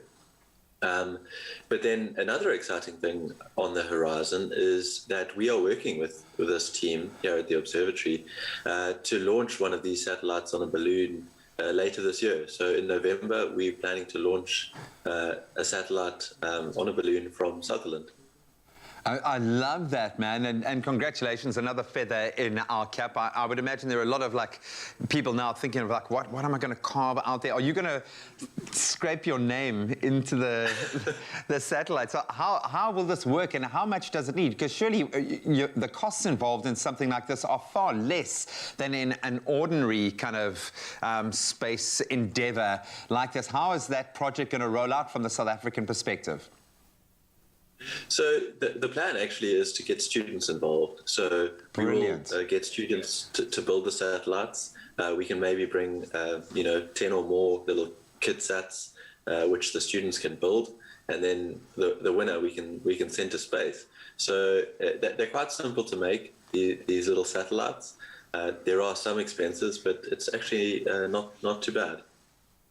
Absolutely brilliant. We love where this is going, and I love the fact that there is a South African connection, and that you are there. And I know we'll be covering the build-up to that on our show, undoubtedly. Thank you so much for opening our eyes into something that we haven't ever seen before, which is always a really cool thing. Thanks, as always, Dr. Dan, for giving us your time and an awesome space update, my friend. Always a pleasure. That's a Scandinavian building a satellite made out of plywood to launch into space in November this year. We will undoubtedly keep you covered with more updates. Out of this world indeed, but of course, let's go down to some of the would you rather business. As you know, you may just have an Omar's Rusk, you can dip it, but contemplation is quite important, and this is where I want to go with this one. So we're going to savor our morning cup of coffee, as we do, but it is time to just play a would you rather game with two individuals. Now we have Amy Lilly, who gave us an incredible song called No Show, and she's shown up over here. One more person that I need. Graham, please step in here from Spacey News. Hey, girl. You know what? You provided the soundtrack for our little wooden satellite to go into space. Yes. Did you get that? Hey, the perfect match as you say goodbye to this gorgeous little wooden satellite. I don't know why I get so emotionally invested in the things like the Perseverance rover. I was like, and the little helicopter, the Ingenuity, and the lessons. I was like, don't let it crash. So I'm personally invested, but thank you for a beautiful performance. Oh, you're welcome. That it was lovely. Magical. Magical. Well, we know you can sing provide us with moody music, as we said earlier. But now it's time for Would You Rather. So I have a question this morning, and it's all about unpredictability and something we all face, load shedding. Oh, goodness gracious. Okay. Okay. And I feel like whenever you say load shedding, you need to have a dramatic echo. Okay, so here's the scenario. Your new date is coming over for dinner, and I mean, who knows what else. But load shedding strikes unexpectedly. Would you rather A, be caught with wet hair and unironed clothes, or B, your fancy dinner is stuck, half-cooked in the oven? Let's go to you, Amy Lilly, first. What is your preference, A or B? Definitely A. I'd rather have the food than care about how I was looking. So you just crease clothes, wet hair. As long as it's like food, I mean, that's definitely my pick. Okay. Yeah. Well, that sounds very Raptor Room of you. Yeah, man. What do you think? I've just got one question. Where's my fiance at this point? No, she's not. This is obviously the side chick coming over. Or is she not there? Because that'll impact my answer. No, so hold on, let me just rephrase for you. Would you rather have your side chick come over and cook at you with wet hair and unironed clothes? Or B, your fancy dinner? Or C, get killed by your fiance?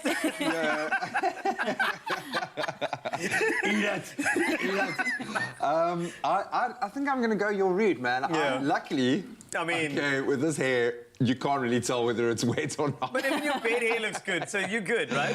But I'm all about that food, and then it can be romantic. You know, I've realized, like, load shedding is a killer with kids, like young children. It's the food is the most important thing. Is have you prepared it? Is it ready? Is the bottle warm? How, you know? So, yeah, definitely the food for me, man. Okay. Food, right? Candles, some wine. I just wanted to actually just ask, just very, very quickly, have there been any moments where load shedding has caught you in the wrong time? Oh, like, so many. Why are you suddenly Yeah, big time. Did you see that? This is going to be good. No, it's mainly Rapture when it's like a performer on and then the lights just shut down. Then it's just like the worst thing ever for the performer and the business. They were just trying to make a show out of like nothing, like some candles, acoustic. 100%, man. I feel you. I put a show on at an amazing theatre. I won't mention who they are, but then load shedding hit. They didn't have a generator. Oh, no. And there was obviously a big lighting component involved. They're like, no, but Dr. John Carney performed his one-man show just around one light. Was it good? I'm like, guys, this is a dance spectacular. Okay. And all you've got is a light shining on the audience. I need performers, man.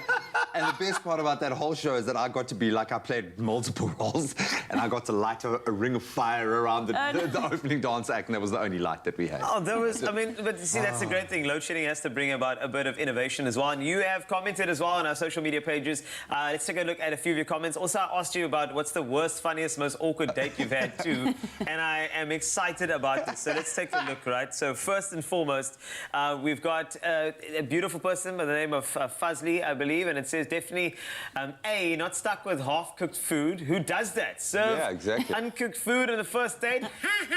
That person will definitely not come back and never contact you again. It's all about food and fancy dinner than what you're wearing and look like when you invite a person at your house. And of course, it can be forgiven and forget about it, but hunger and uncooked food, nah, can't forget and forgive.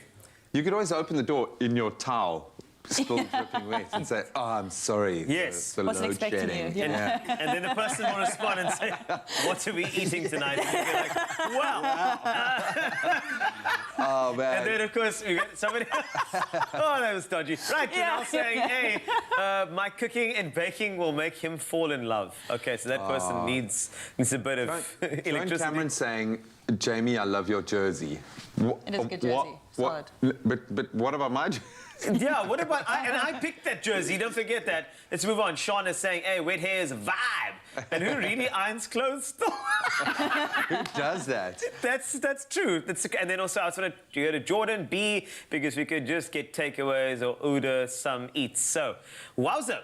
That's the comments that have come from you. Thank you very much for joining us. So for Would You Rather, you were phenomenal and sensational. Thank you. Thank you so much. I feel like I need to give you the box of Omar because I'll take it. You better, because that flavour is my favourite, the peanut butter. It's incredible. So in a Perfect world for a first date as well. Yeah, and you don't have to cook it.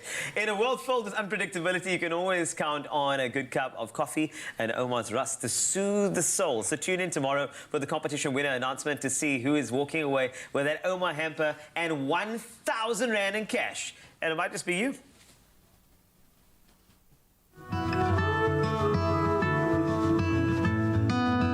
Anytime is dipping time when it's with the ones you love.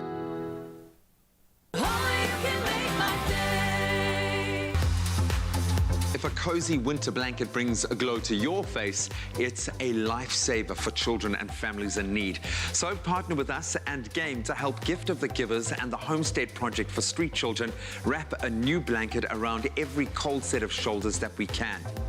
Donate to any new blanket in collection boxes at select Game stores nationwide up until the end of June. And obviously with COVID-19 regulations meaning only new ones are accepted, each blanket is going to be a treasure to someone.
It's my feel-good breakfast show.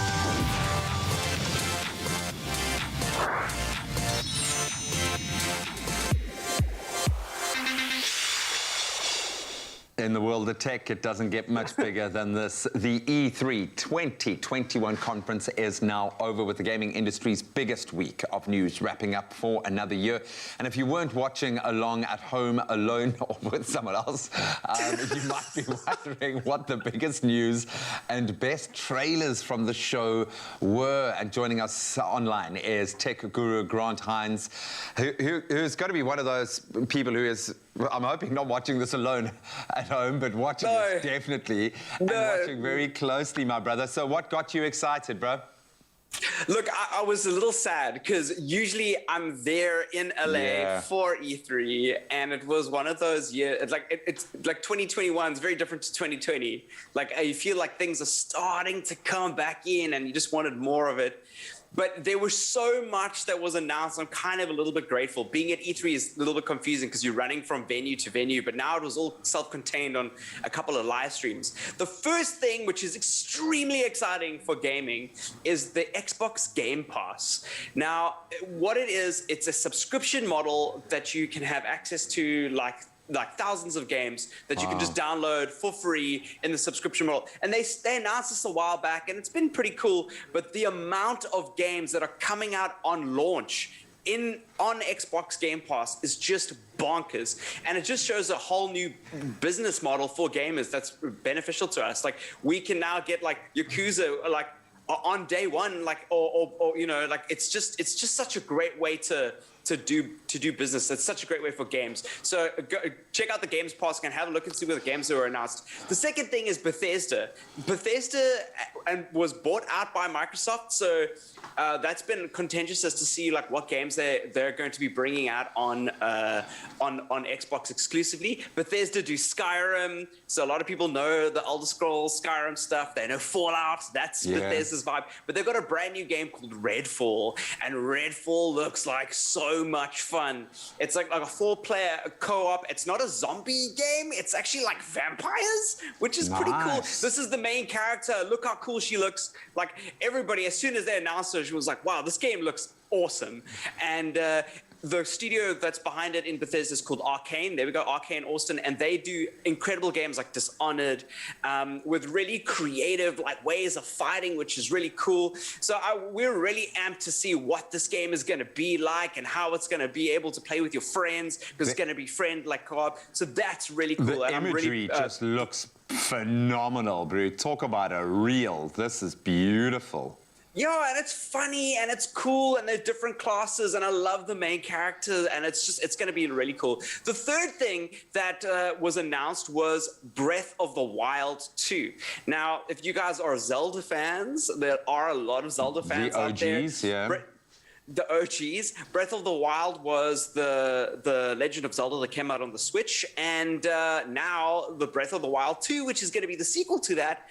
It's a big open-world role-playing game.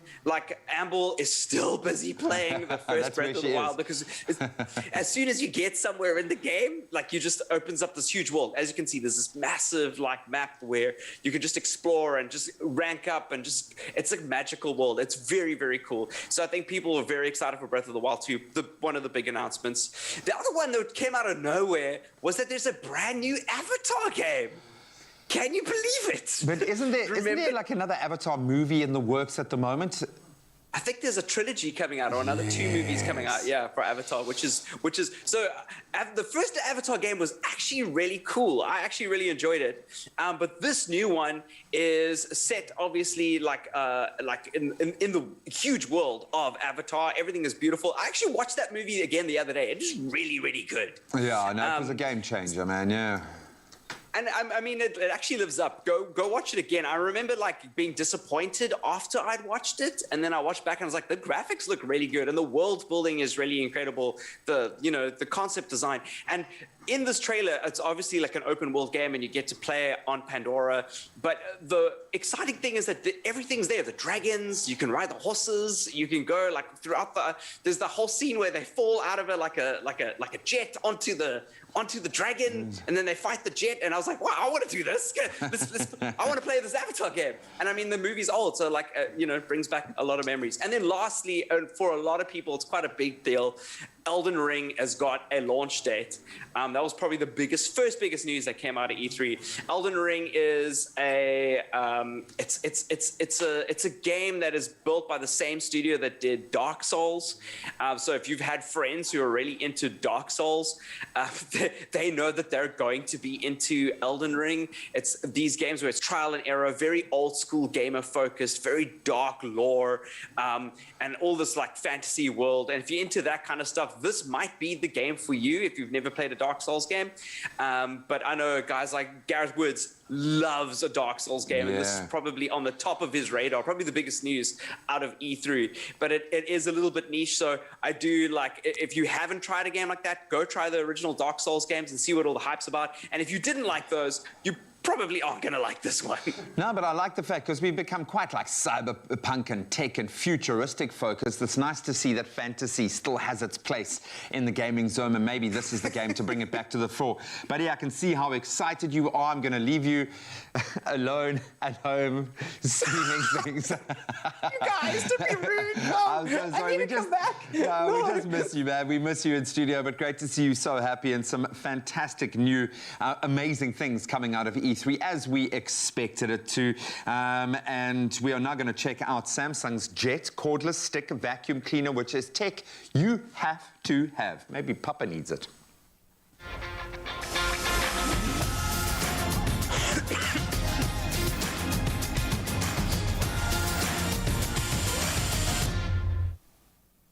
All right, so you know that we warned you that this is going to be an exciting year for Samsung home appliances, and trust us, they are not disappointing. Now, who better to give us the lowdown than Mark Mackay, home appliances and product lead at Samsung South Africa. He is here to show us the latest innovation in the launch of the Jet Vac, a powerful, cordless and convenient vacuum that is geared to clean the messiest of messes and improve the lives of many South Africans. So, Mark, I'm excited. I'm not going to lie to you. I'm literally next to something that looks like I could strap it to my back and it could take me to space. Morning, Carl. Yeah, it really is. It's exciting to look at. Yeah. We're excited to be launching it here in South Africa at the moment. It's like you say, we just want to make South Africans' lives a little bit easier, and I think this is the next step to doing that. I mean, you know, Samsung has been the global #1 with regard from 15 years, and you always seem to innovate and bring something new to the table. So this particular jet vac, I want you to give me sort of the lowdown as to what type of things can we look forward to. I won't lie to you, I'm thrown back to Ghostbusters. Yeah. For some reason. But how does this whole thing come together? I'm going to tell you, I love the Ghostbusters comment. Because I think there's something very similar about this technology that I'll harken back to a little bit later on. But just to talk about the product itself, this is the JetVac 90. Oh, come on. Okay, now you just took it off so easily. Well, there's no cord. Love it. There's no cord. First of all, it's super strong. I mean, there's a lot to talk about here. I don't have time for all of it, unfortunately. No problem. But the first thing is it's really, really strong suction, powered by a Samsung digital inverter motor. We made this popular with all of our fridges and washing machines as well, so you know it's good. The second thing is very fast charging. So it's cordless. There's no electricity to power it, but you need to make sure it lasts long and it charges fast. Okay. Surprise, surprise, the guys that make loads of batteries for mobile phones are really good at batteries. Ah, okay. And the last point is actually this jet station, which we'll go into more detail about, but you recall in the Ghostbusters, when they used to catch the ghost, and they put it into the trap. And they'd put it in the trap. This is the dust equivalent of that. That is so cool. Okay. and you know what I'm thinking about as well? I'm thinking about if you got this baby charged up and the shedding hits and this is charged up, you can just go ahead. You're 100% right. And there was the would you rather question earlier. Would you rather have wet hair? Would you rather have an incomplete meal or an untidy house? Yeah. Guys, I was single for a very long time. Clean the house. Clean the house. It's going to help your chances before the day. Okay, so to clean the house, I mean, chores are chores. You know, they're never going to change. They're always going to be quite tedious. But what are some of the innovations here that makes it just an enjoyable experience to take on a chore like vacuuming? For as long as they're chores, we are going to be trying to make those a bit easier for you. I'm a pretty new dad, so I can appreciate how technology will improve one's ability to spend more time at home. Absolutely. And to help around the house. So what we got here is...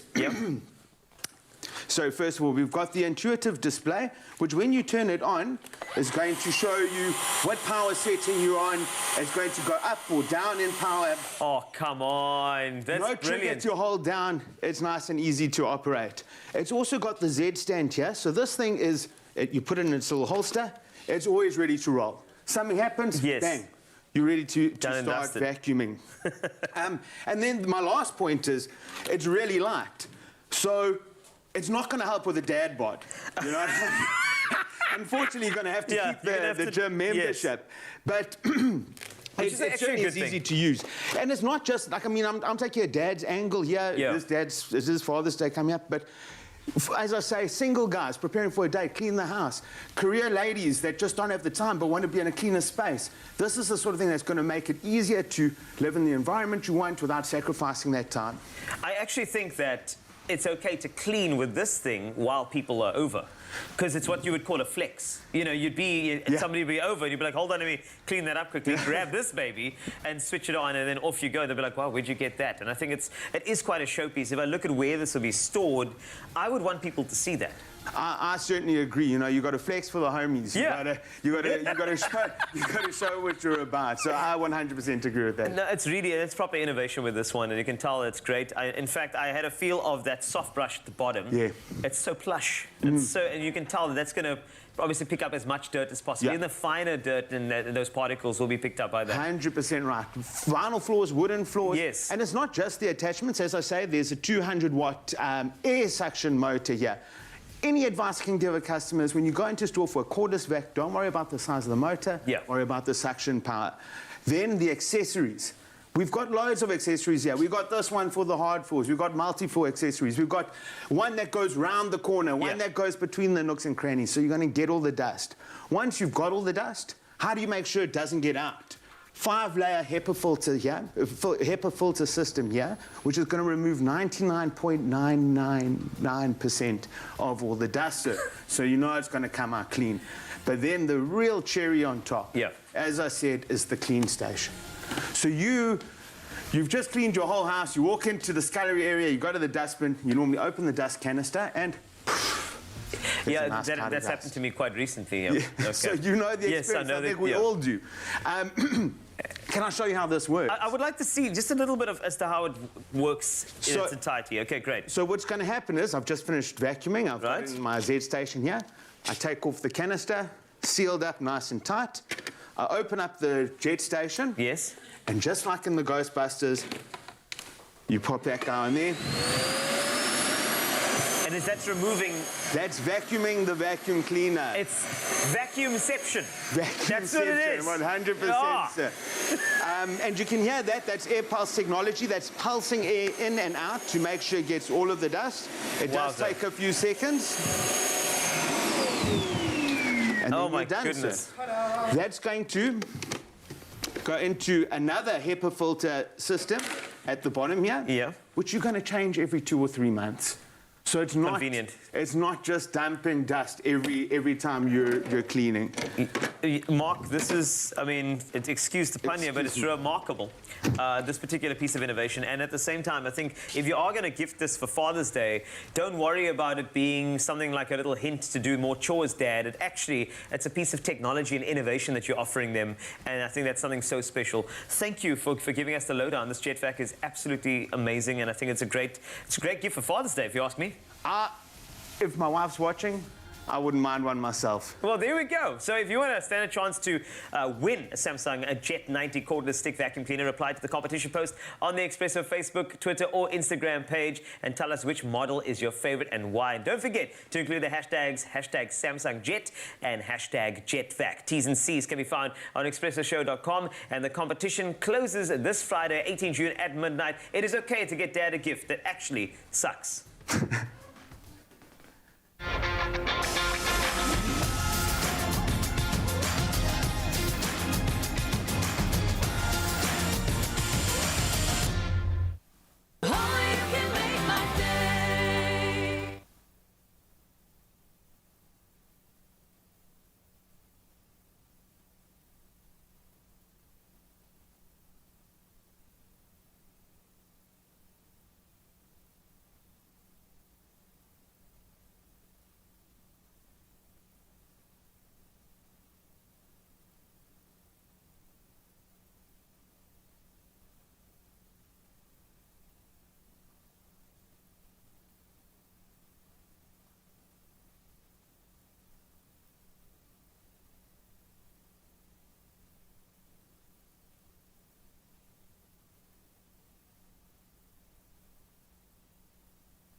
Nourish your skin with Ingrams for Men, enriched with triple glycerine. For 48-hour moisture and no stickiness. Ingrams, your skin, your brave. It's my feel-good breakfast show.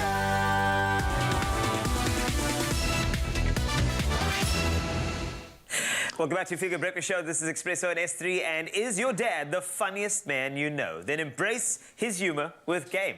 This Father's Day, as they unbad your dad's gifts with their awesome range of Father's Day items. I'm actually pretty excited for this. Yeah, man. Well, I think all fathers are excited about it. We thought we'd get in on the fun just a little bit, maybe reminisce about some of the funny Father's Day gifts that you may have given or received over the years.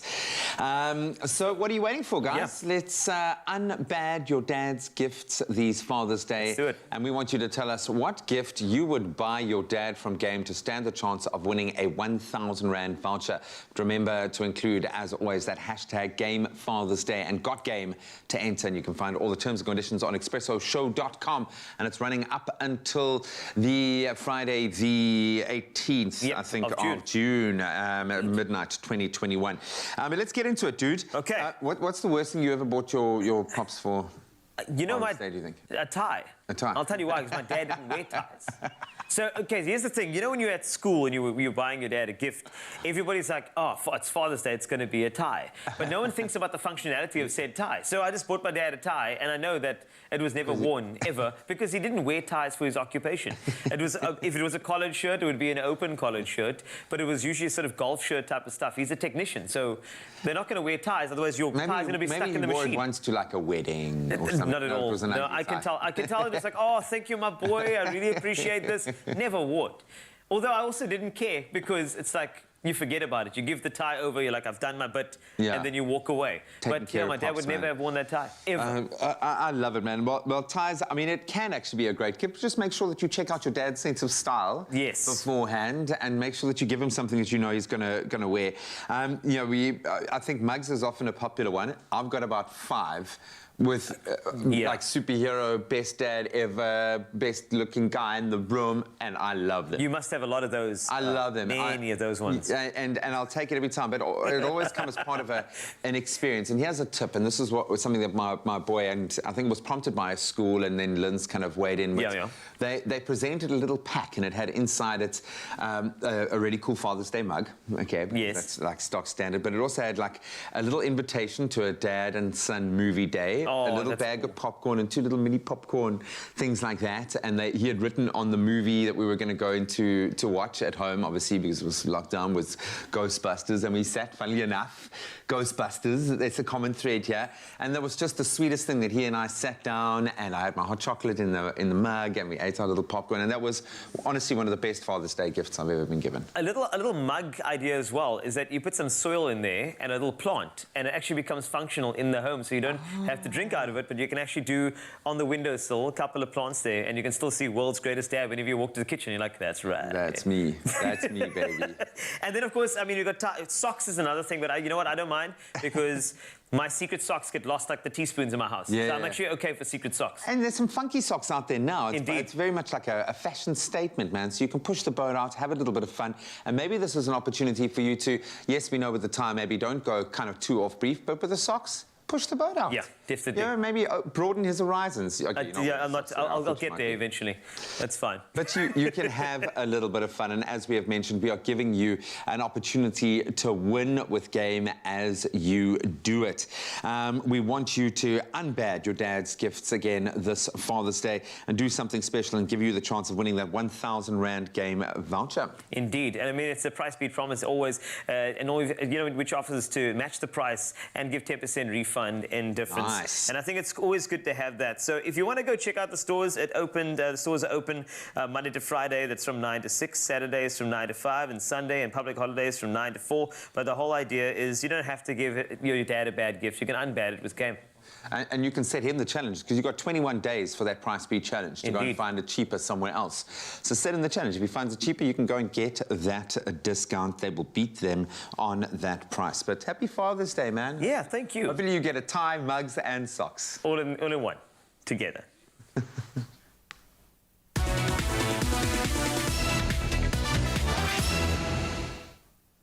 So from finding gifts for your dad, there is something else very, very special for you, because I know that you want to be in the kitchen, you want to show some effort, and there's something very, very special, a sweet treat that Graham is about to offer you in the kitchen, and it's a caramel apple empanada. Guaranteed to make your dad go crazy. Check this out.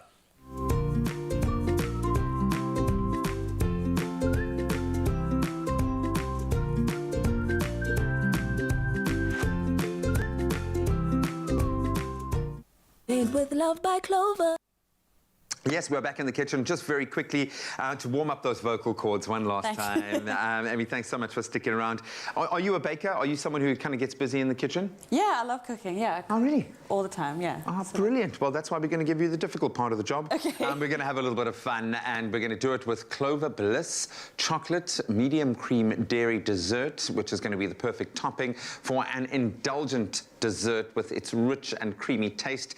And here it pairs perfectly with our beautiful empanadas. And for these ones, we're using caramel and apple, okay? But you could really have fun with this. You could go with pears, you could put like currants in. So the empanada dough, we haven't gone through the process of making the dough, but you're going to be forming our beautiful little tapas parcels here. Yeah. And tapas is all about that light eating, hey? It's like, exactly, yeah. It's all about sharing with people and having fun. So. Yes, man, I love that. Okay, so I'm going to start the process here. Cube apples. And I'm going to chop up the apples into kind of fairly fine little things. You're good at that. I am the cook in my house because I am the guy who loves to eat. And that was actually a gift my mother gave me early on, was teaching me how to cook. And because I love eating and I moved out of home when I was quite young, like if I wanted to eat a nice meal, I had to learn how to make a nice meal. Learn fast if it's fit for yourself. Exactly. And it's just like my fun, happy time. So what is your kind of go-to? What are you good at cooking? My mom taught me how to make this amazing chicken curry whenever I was sad. Ooh. So I make that quite often, and then... Are you sad often? No. I write sad music. Of so course it's like write sad songs, you have to. then like make sad food. That's my vibe. Oh, man. Yeah. You're breaking my heart. And chocolate mousse. I made chocolate mousse the other day for my partner, so I love making that too. Nice. Yeah, it's my language of love as well. It very much is. So I'm trying to do this as romantically as possible, but it's just not happening. Okay, and then we've got a bit of lemon juice because you need a bit of zing, and we've got lots of spice, cinnamon going in there. And then the fun part, caramel. And I think this is a beautiful flavour combination. Eat that out of the tin, just the caramel. Oh, yeah, no, for sure. It's a danger. Yeah. This, chocolate, anything like that. And the joy of this is it can be kind of quick and easy. You can make a lot. I would suggest make a lot. Yeah. Because we're going to dig into these. People are going to chow them. How confident are you with your kind of parcel making skills? Semi-confident. I think I can pull it off.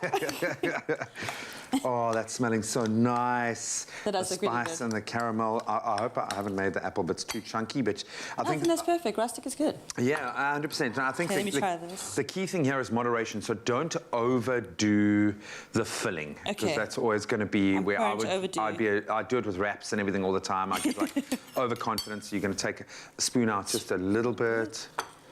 And then you're going to form the parcel over it, and it's up to you how zhuzh you want to make your empanadas. Okay. I love the word zhuzh. Okay. Yeah, hold back, girl. Hold back. Okay, so I'm going to fold it over like that. You're going to that. fold it over, and then you're going to pinch the edges, and then you're going to use...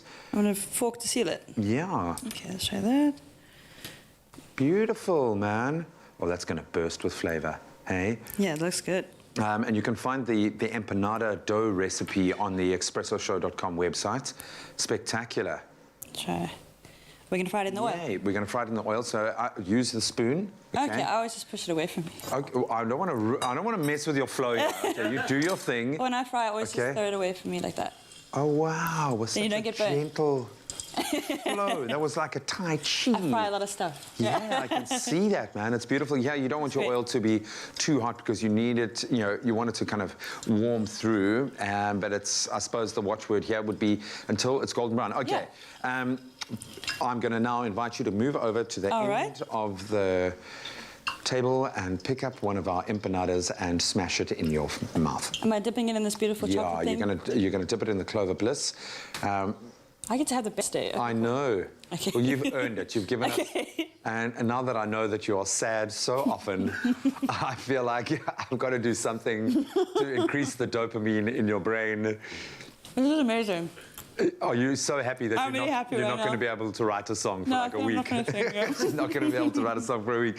You've been game, you've been awesome, and your performances have been magical. You can find this entire recipe on expressoshow.com. We're going to let you do what you do best in just a moment. Thank you That's so much. perform a remarkable song just for you guys at home. But as I said, if you want to pick up the dough recipe or the empanada recipe, go to expressoshow.com. Oh, it looks good.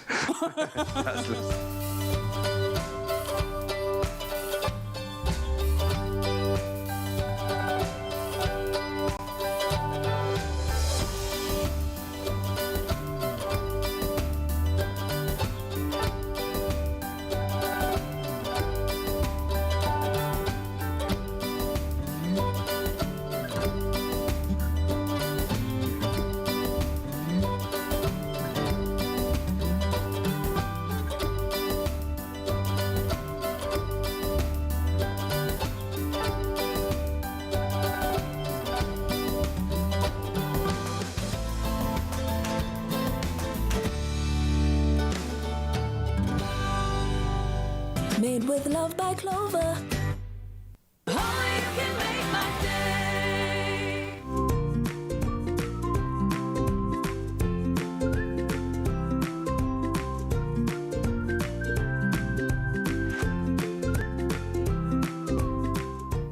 Made with love by Clover.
It's my feel-good breakfast show. Welcome back to Feel Good Breakfast Show, Expresso and S3, and we're live and we're back on the Expresso stage with one last time with somebody who is phenomenal, somebody who is SAMA nominated, and she's about to sing one of my favorite songs, so make sure you go check out that EP and support vocals from the locals. It's called She, because she is formidable and singing a song with the same title. Enjoy.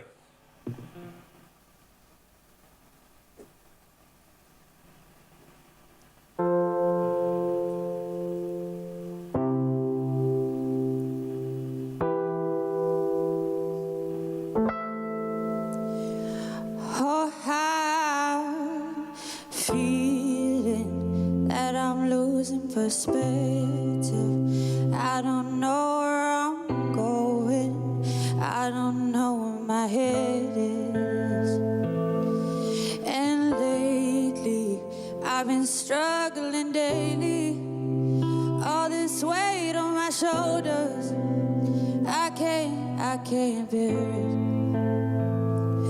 All these highs and lows are formidable, but I can't take it.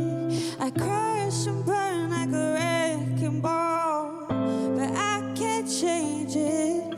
These highs and lows are formidable, but I can't take it. I crash and burn like a wrecking ball, but I can't change it. I hope it's raining on the other side, but the waves keep crashing down on me. Save me from my enemy. Only Lord knows how hard I tried. Oh, up so tired. Whether you're saying thank you or we believe in you, nothing says it quite like a home-cooked favorite. Made with love by Clover. Another feel-good production.